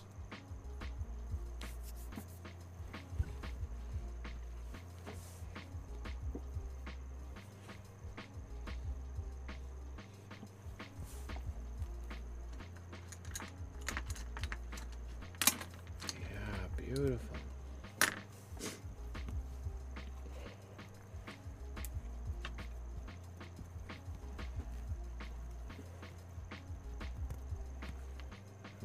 I'm also going to take this and put a little bit of this color in her eyes. I'll give you this little brush here. Okay. Thank you. There you go. Thank you.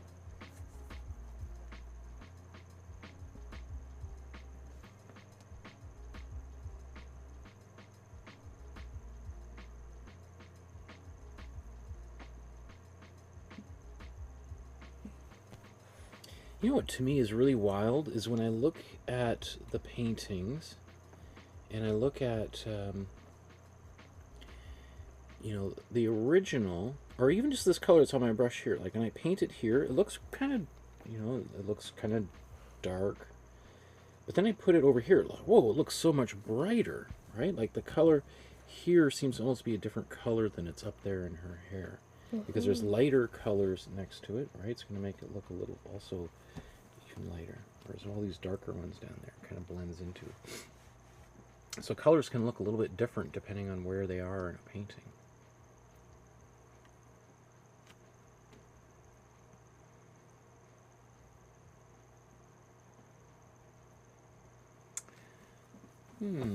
Okay. Let's see. Why don't we take a little bit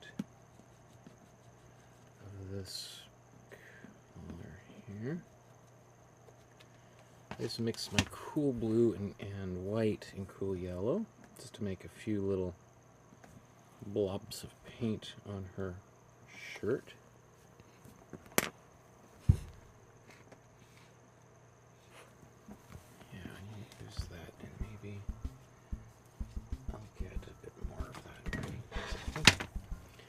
Use even a bit more of that.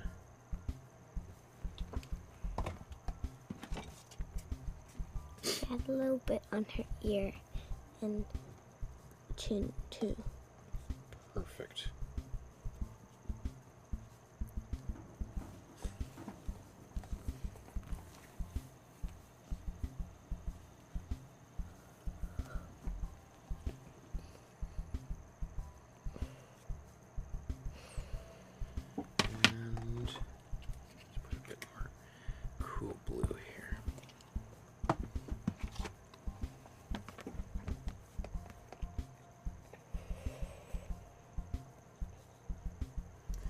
So with that little bit of color, I can also just, you can see that she's, maybe I'll even take a small brush, just like your small brush.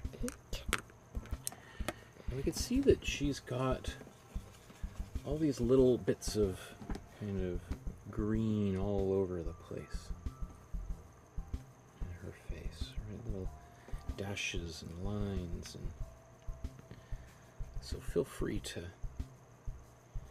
add that into your painting.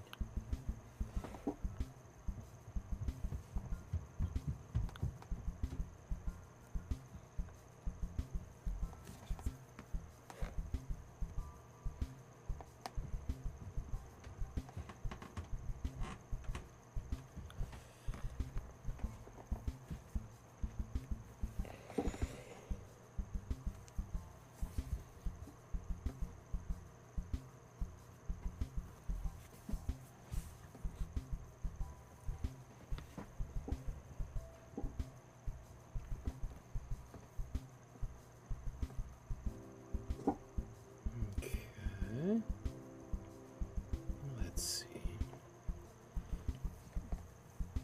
My arm is so covered in paint, right? Mm-hmm. That's okay. So dirty.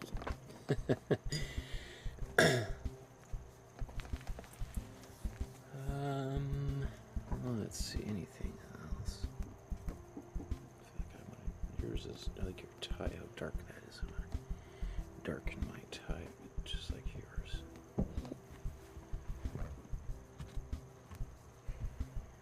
And I can see there's also some green just in her hair there. I'll just take my brush and almost kind of clean it off in parts of her hair.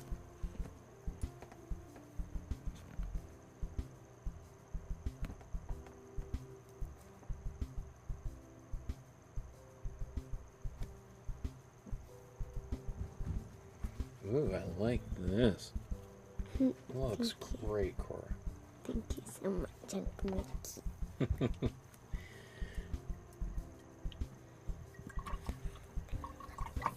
Okay. So, I think it might be helpful to... Do you think we need to do anything more in the background? How do you feel about your background? I feel like I need to put a little bit more up here. Okay, so let's do that. Let's go to that step then. Okay. So, what does that say on the screen there? Background pass number 2. Perfect. Okay. So now that we did the background once, and then we did the foreground once. Now we're going to go to the background and do any adjustments to it, because now we have a clearer idea of what the whole thing looks like together, right? Because it's always a little bit hard to mix the background before the foreground's even there, right? So now we're going to go back to the background and see if there's any other little details there we need to finish before we can start kind of wrapping up the foreground. So, you know, if we look at these paintings Let's zoom out a bit here. What do you think we need to do in the background to kind of get it a little bit closer? What I need to do is go a little bit closer to the edges. Ah, okay. With what kind of colors? With like, they kind of like that green. Okay. Feel free to dip your brush in there and just paint away. And always remember that it doesn't have to look exactly like the original, right? Sure. Yours is its own masterpiece. So, as long as you're happy with your painting, that's all that matters to me. I'm happy with yours. Yours looks great. I'm really happy with yours. Thank you.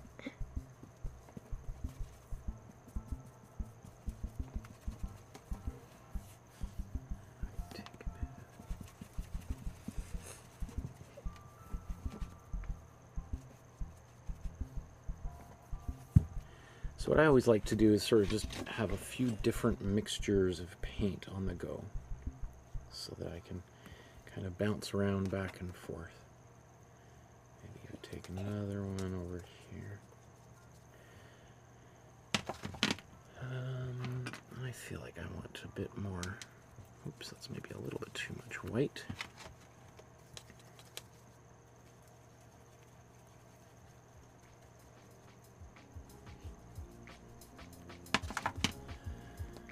Let's see again.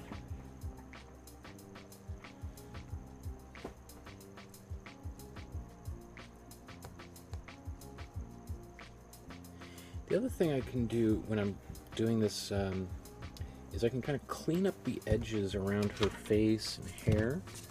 So if I look at my outline, I can say, okay, maybe I need to kind of come up.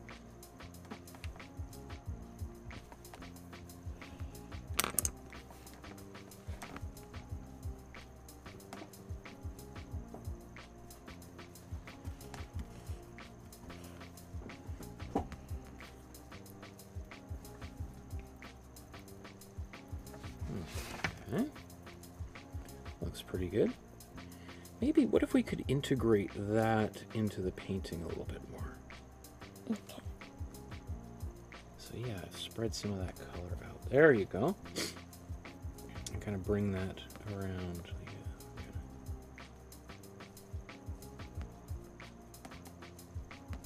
Yeah, beautiful. Okay.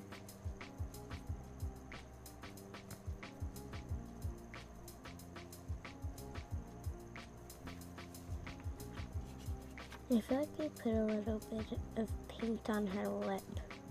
You did or she did? I did. That's okay. Well, we're probably going to paint a little more there anyway, so.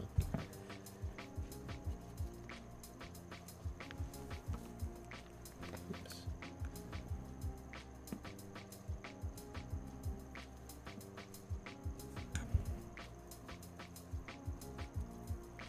I'm just really bright colors, so I'm kind of indulging myself with some very bright colors, but you don't have to do that. Just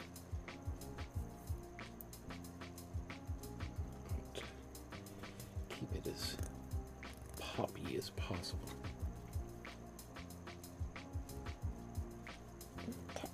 Okay, we're ready. Are we done with the background, you think? I think so. Okay, that's a big achievement. Being happy with the background is really important. Mm-hmm. Okay, so let's go to the next step. Okay, what does that say? Foreground Pass number 2. Great. Okay, so now we did the background, we did the foreground, we did the background again. Now we're going to do the foreground again and finish the foreground, and then maybe we'll be done, right? Knock on wood.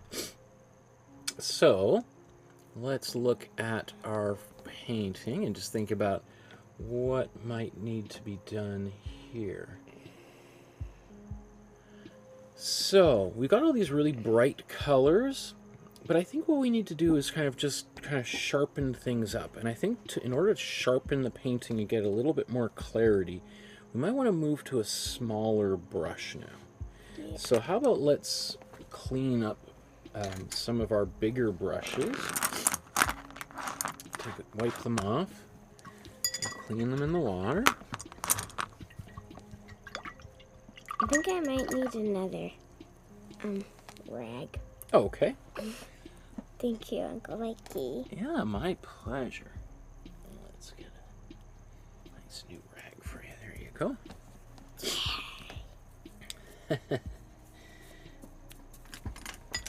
The other good thing about wiping all the paint off onto a rag is that all the paint goes onto the rag, which we can then throw in the garbage, and then as opposed to just putting all of that paint in the water down the sink, because that often goes out into the ocean, and then the little fish eat it, and then we eat sometimes the little fish, right? And that's not good for anybody, right?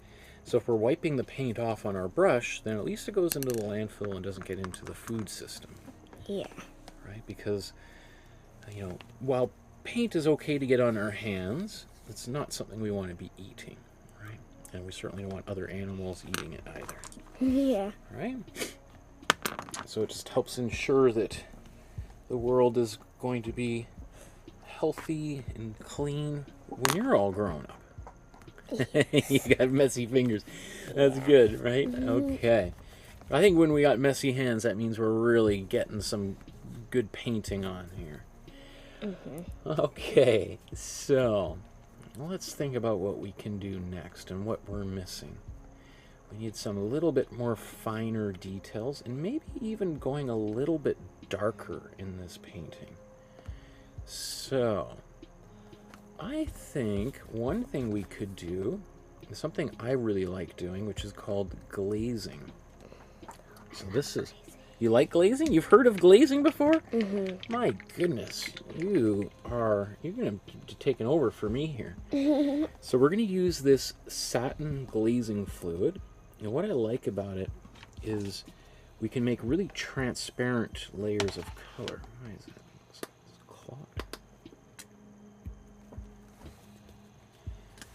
So what we can do is we can take our brush and mix it in here with a little bit of our black. Big brush or medium brush? Maybe medium brush for right now. Okay. You see how we can mix that in here? And so now we've got a black, but it's not like solid black. It's going to be a transparent black. And now I can take that and I can paint that over parts of the painting to make it a little bit darker.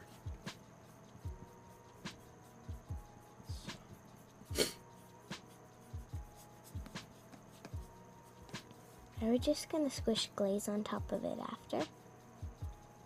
Well, this is, what we're doing right here is called glazing. So we're glazing with this paint. So glaze, it's sort of like you're putting really thin, transparent layers of paint over a painting. This is what like Leonardo da Vinci did to make the Mona Lisa.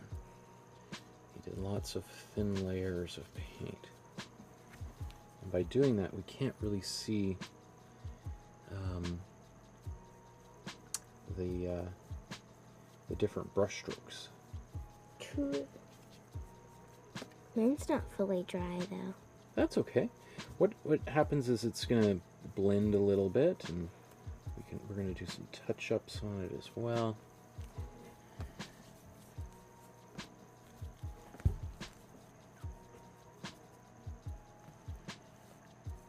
Okay, now I'm gonna take, I guess I gotta get some more warm yellow on here.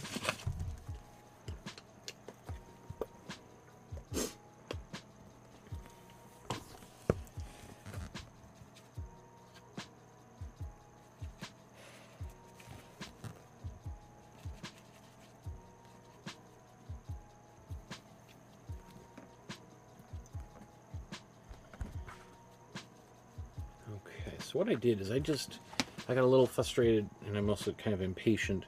I mixed a little bit of our black into the warm yellow to kind of speed this up a little bit and give a bit more of that mustardy color here.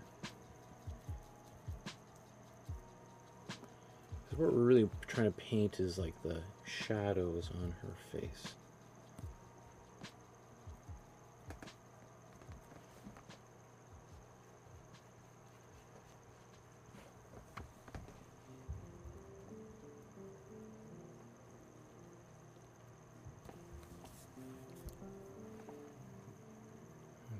Okay.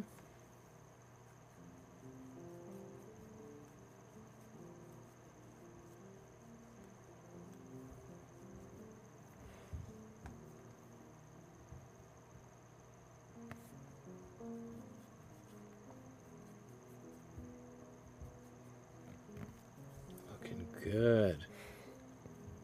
Wow. Okay. I'm going to take this little bit of a darker mixture and put that under her chin here.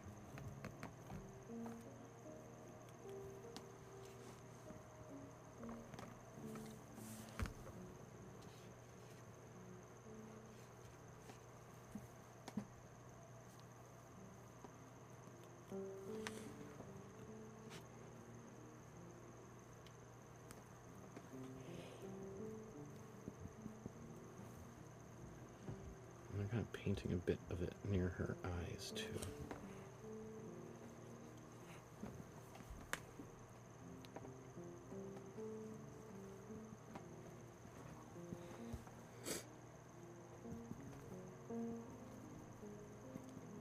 Okay. Cool. That was great.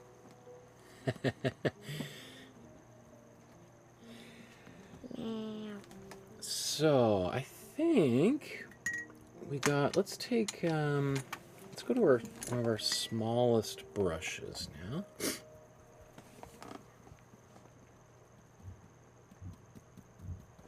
I just made it worse.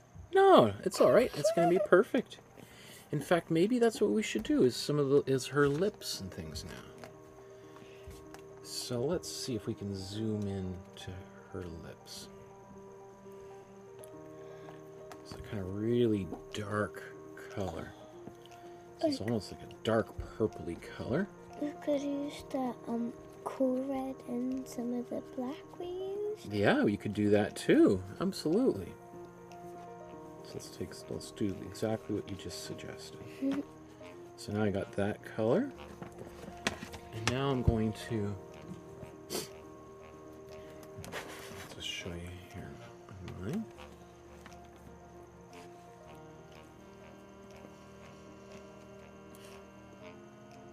Right, so the top lip is always darker than the bottom lip. You're putting on her lipstick for her. Exactly, right? And then the bottom of the bottom lip is also going to be a little bit darker. And you can see she's also put a little bit of that in her nose up there. So you can put a bit of that in her nostrils too. And then how about we look up here? Her top eyelid has also got, And a little bit on there. oh, so perceptive, yes. Just like that. Maybe even a bit in her eyebrows. Maybe a bit under her neck. And do we need any on her ear? Maybe a tiny bit on her ear.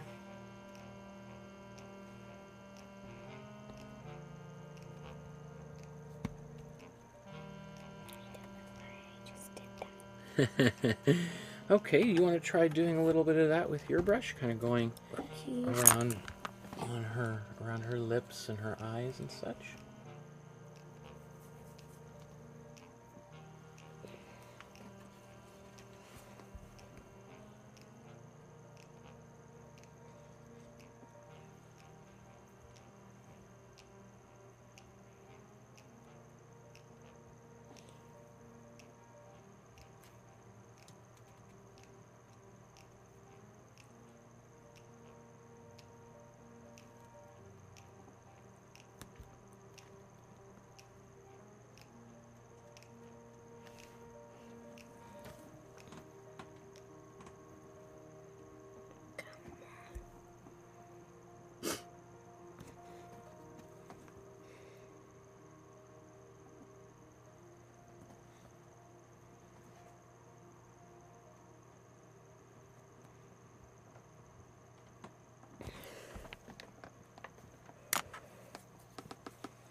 doing great.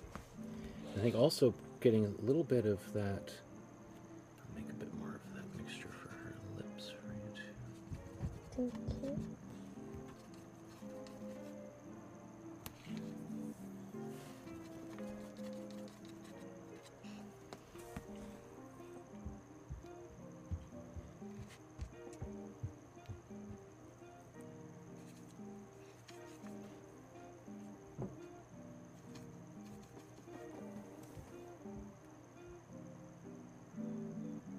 I practically think I killed my picture.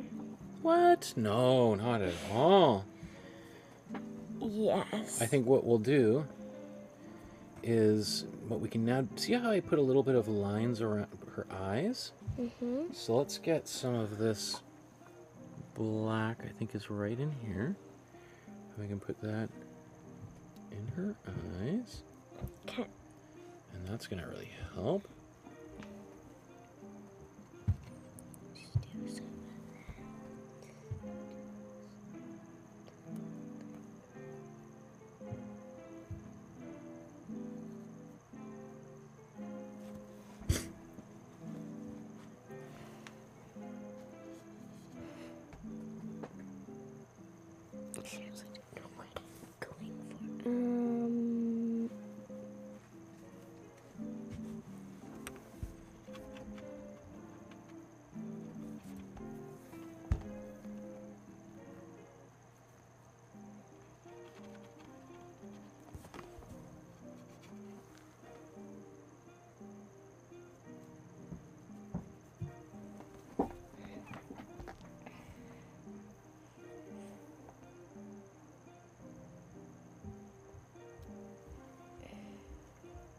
Okay.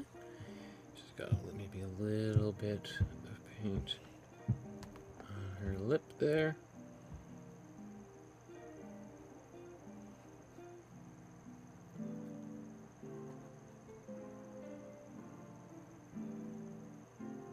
Okay.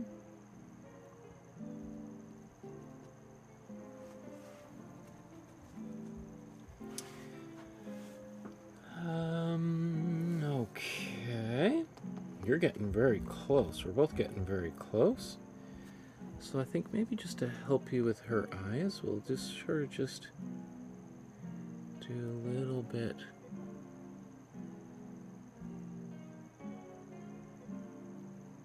Of kind of darkening that top eyelid a bit.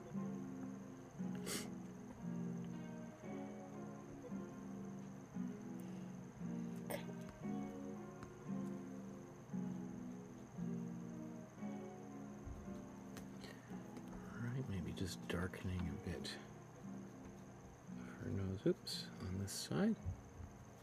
That's where all the kind of shadow is going to go, up on that side of her face there.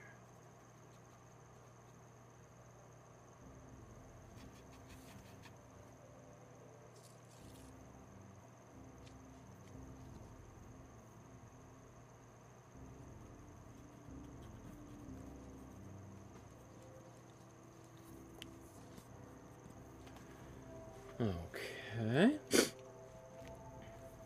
Maybe we need to make her eyes just a little bit bigger.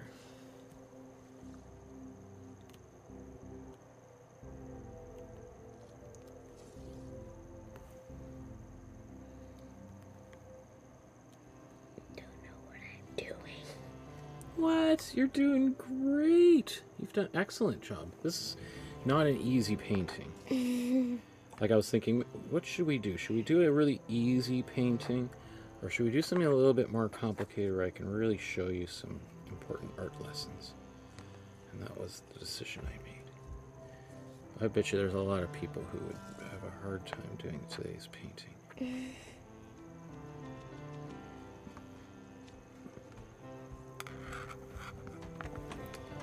So maybe I'll get a little bit more dark brown. We'll put a bit of that darker brown in her hair.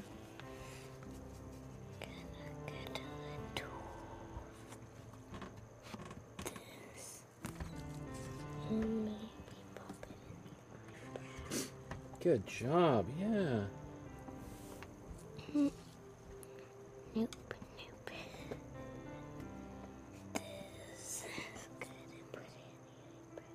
Perfect. Wow, that's helpful. That's great. There you go. That makes a big difference. Good job. Cute. And you know, like, I look at this painting, and one thing I really like is these, like, the pinks and things. So maybe I'm going to just get a little bit more pink on my brush and get a little bit wild.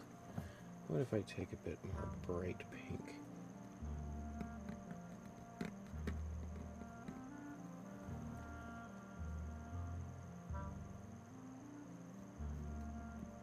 What if we put a bit more? You want to play with some of this pink like I'm doing? Okay. Just gonna play with some of the green first. It kind of looks like her lip is lumping up the rest of it.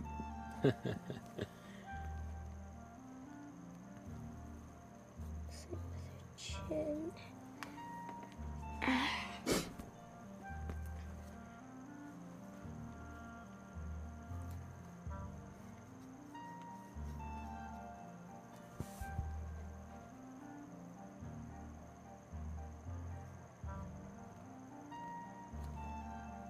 I mean, we've really only been painting for about an hour and a half, so it's quite an achievement for anybody in such a short period of time.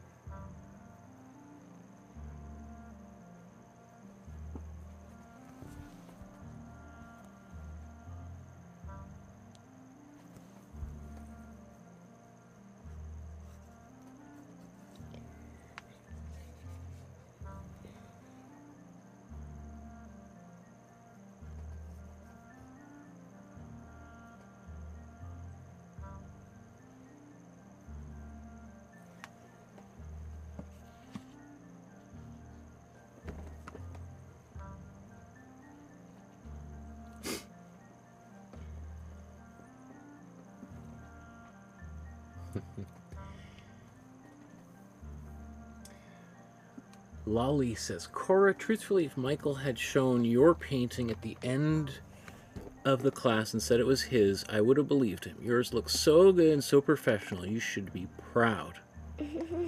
See? I always think sometimes as artists are always our worst critics. We're always harder on ourselves than anybody else is. Right? So sometimes it's hard for us to see how good our paintings actually are. And sometimes we need other people to help remind us of how good the painting actually is. That was great. I like how you put the green in there. Give some shape back to her hair. Thank you. Just like her hair is like that before. Yeah, it's perfect. Let's see. Maybe we could add a little bit.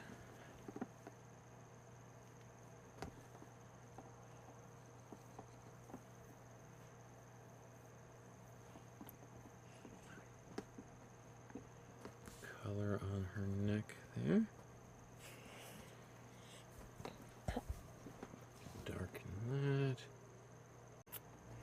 Just decided to put a bucket of paint on my face and take a picture of me.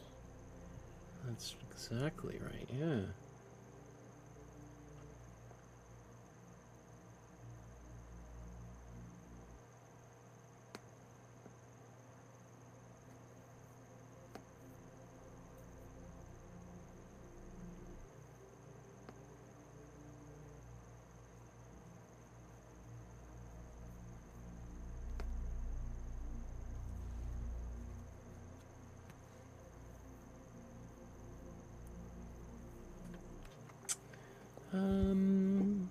I think we're getting pretty close. The one thing I'd say, maybe even darkening her top lip. I'm going to make her mouth just a bit bigger here.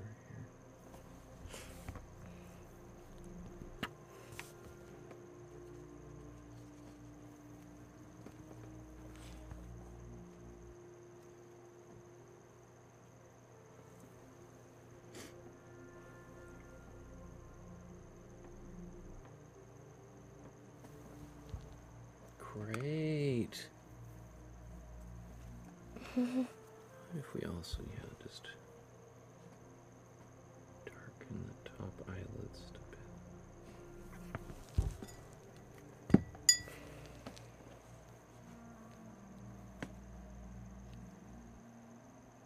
Now it looks way better.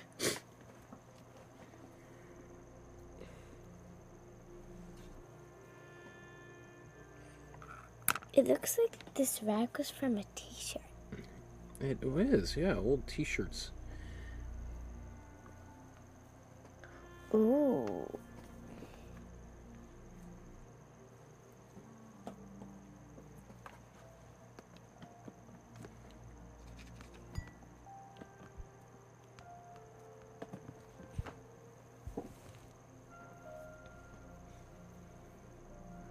Let's see, let's get a bit more of this pink.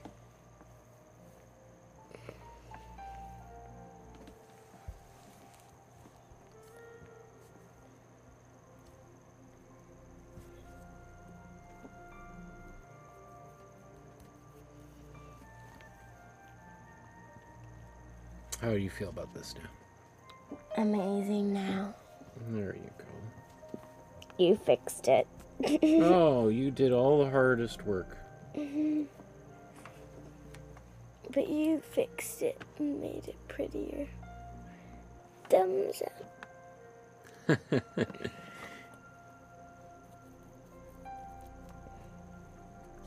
So we get her.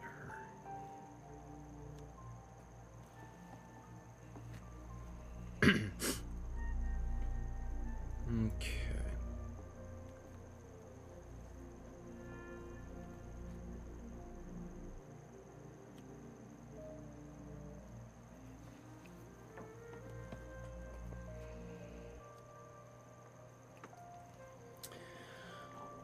Okay, I think maybe we should wrap up, hey?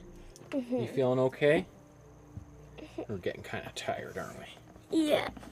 Okay, so that's great. That's kind of where I was hoping to be. Okay, so let's move to our last little thing here. Almost my bedtime. Yeah. Okay, so what does that say on the screen? Side-by-side comparison. Okay, so let's look at both of these here with the, oh, you know, maybe before, just want to remind people to like, subscribe, hit the notification bell, right? And then if people want to make a donation, they can use PayPal or Super Chat or send an e-transfer or good old-fashioned check in the mail, and all the links are in the description below. All right? Okay. So, there's the original by, I think, one of the greatest Australian artists ever, until this one comes on the scene, right? And let's take a look at them side by side here. So, maybe we'll just start with mine here. Okay. And we'll just take a look at that. This one's better. Oh. Well, they're just a little bit different, and different is good, right? Sure. So, you know, we painted these both pretty fast. Like in an hour and a half, we got both 2 paintings done, which is really remarkable. So there's mine. You know, I feel like maybe with her mouth, maybe it looks a little bit sloped here. It could maybe be a little bit more straight. It's a little like kissy lips. A little bit kissy lips, yeah. Yeah. I think maybe if I spent a little bit more time, I could have tried to get some of those more colors a little bit more accurate, but and maybe that's a little bit bright on her shoulder, but I think pretty good, right? Very Not bad. good. Maybe I'll just zoom in for a second and just take a look at how... You know, we didn't even look that closely, really, when I was painting, so... You know, there's her hair, and look, we got colors pretty close, right? Especially the browns in her hair. I think that turned out pretty good. And let's go to the far right there. It got kind of dark down there, which is what we want. Yes. And let's look at her shirt.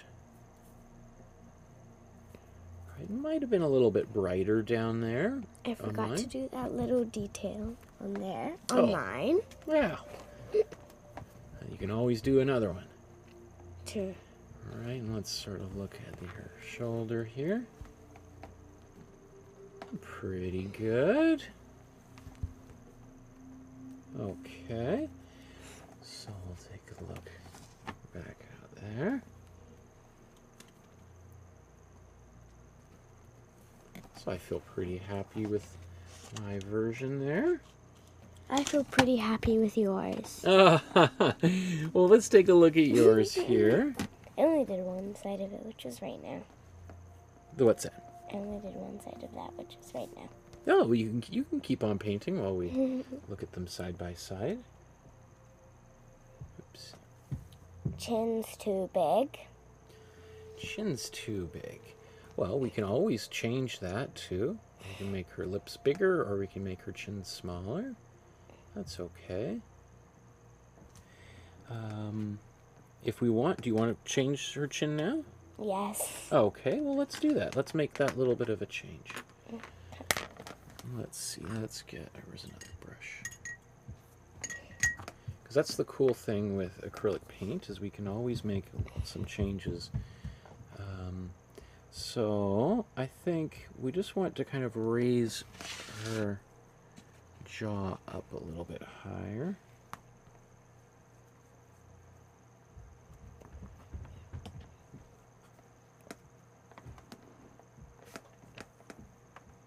So I'm just going to quickly do that. All right. Now that line needs to be kind of moved, right? So we're just going to take some of this color like that. How's that? Better. That's better. Okay. Let's kind of...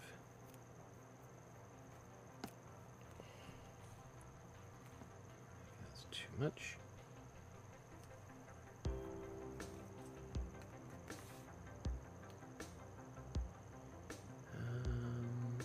Was that a good idea or a bad idea? Good idea. You're so supportive. I appreciate that.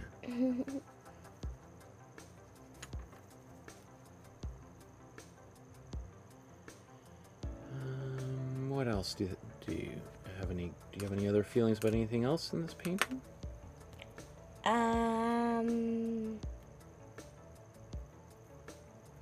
This eye maybe it's too small compared to this one. Okay, we need to make this eye a little bit bigger. Okay,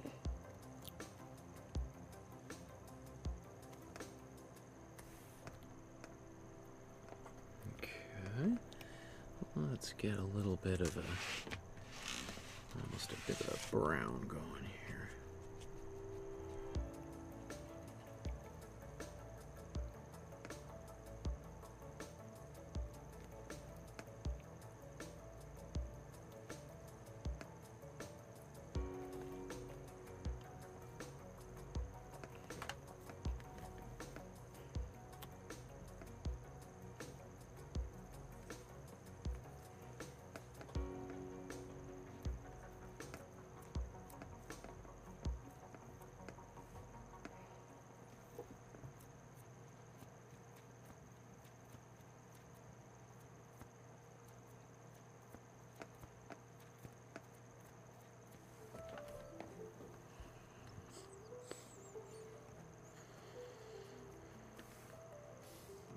How's that? Amazing. Well, it's your painting. You're the one who did all the hard work. I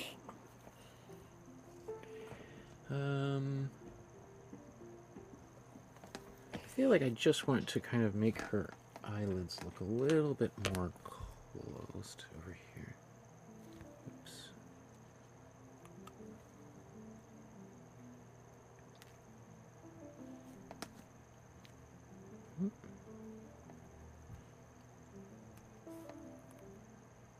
Maybe I should stop while I'm ahead. Do you think? Or because I like tinkering with paintings forever.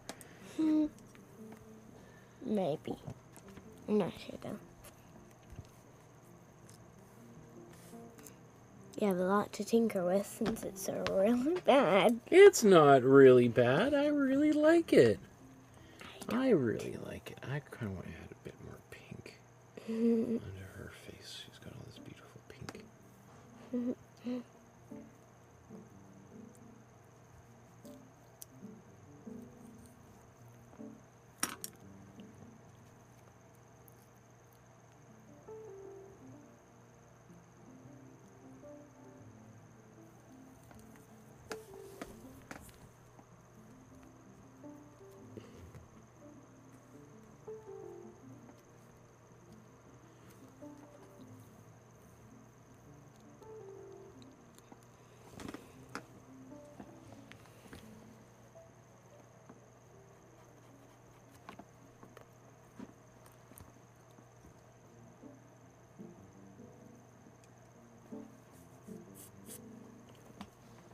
Okay.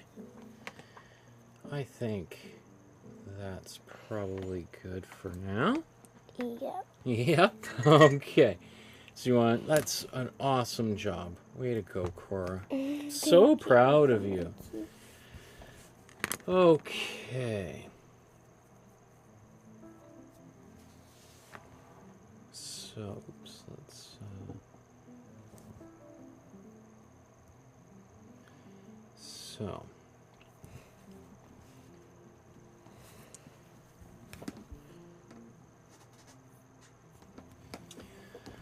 Well, did you have a good time? Yes. Me too. It was really fun painting with you, Cora. I really, really appreciated you spending some time painting. That was awesome. Thank you. It's also really fun to learn about one of Australia's greatest artists. That makes me really happy. I love learning about different artists from around the world, especially an artist who comes from your hometown. That's really cool. It makes me feel like I get to know you a little bit better by spending a little bit of time with this artist. Awesome. Well, thank you, everybody, for joining Cora and myself while we explored this great artist's work. Can't wait to see what you guys have done over the past few hours. Take a picture, whatever you've done, upload it to the Facebook group, and we'll celebrate your achievements in a few weeks when we do our next feedback episode. Okay? So everybody have yourselves a wonderful night. We'll see you again next time. Bye-bye, everybody. See you again soon. That was awesome. You did such a good job. I'm so proud of you.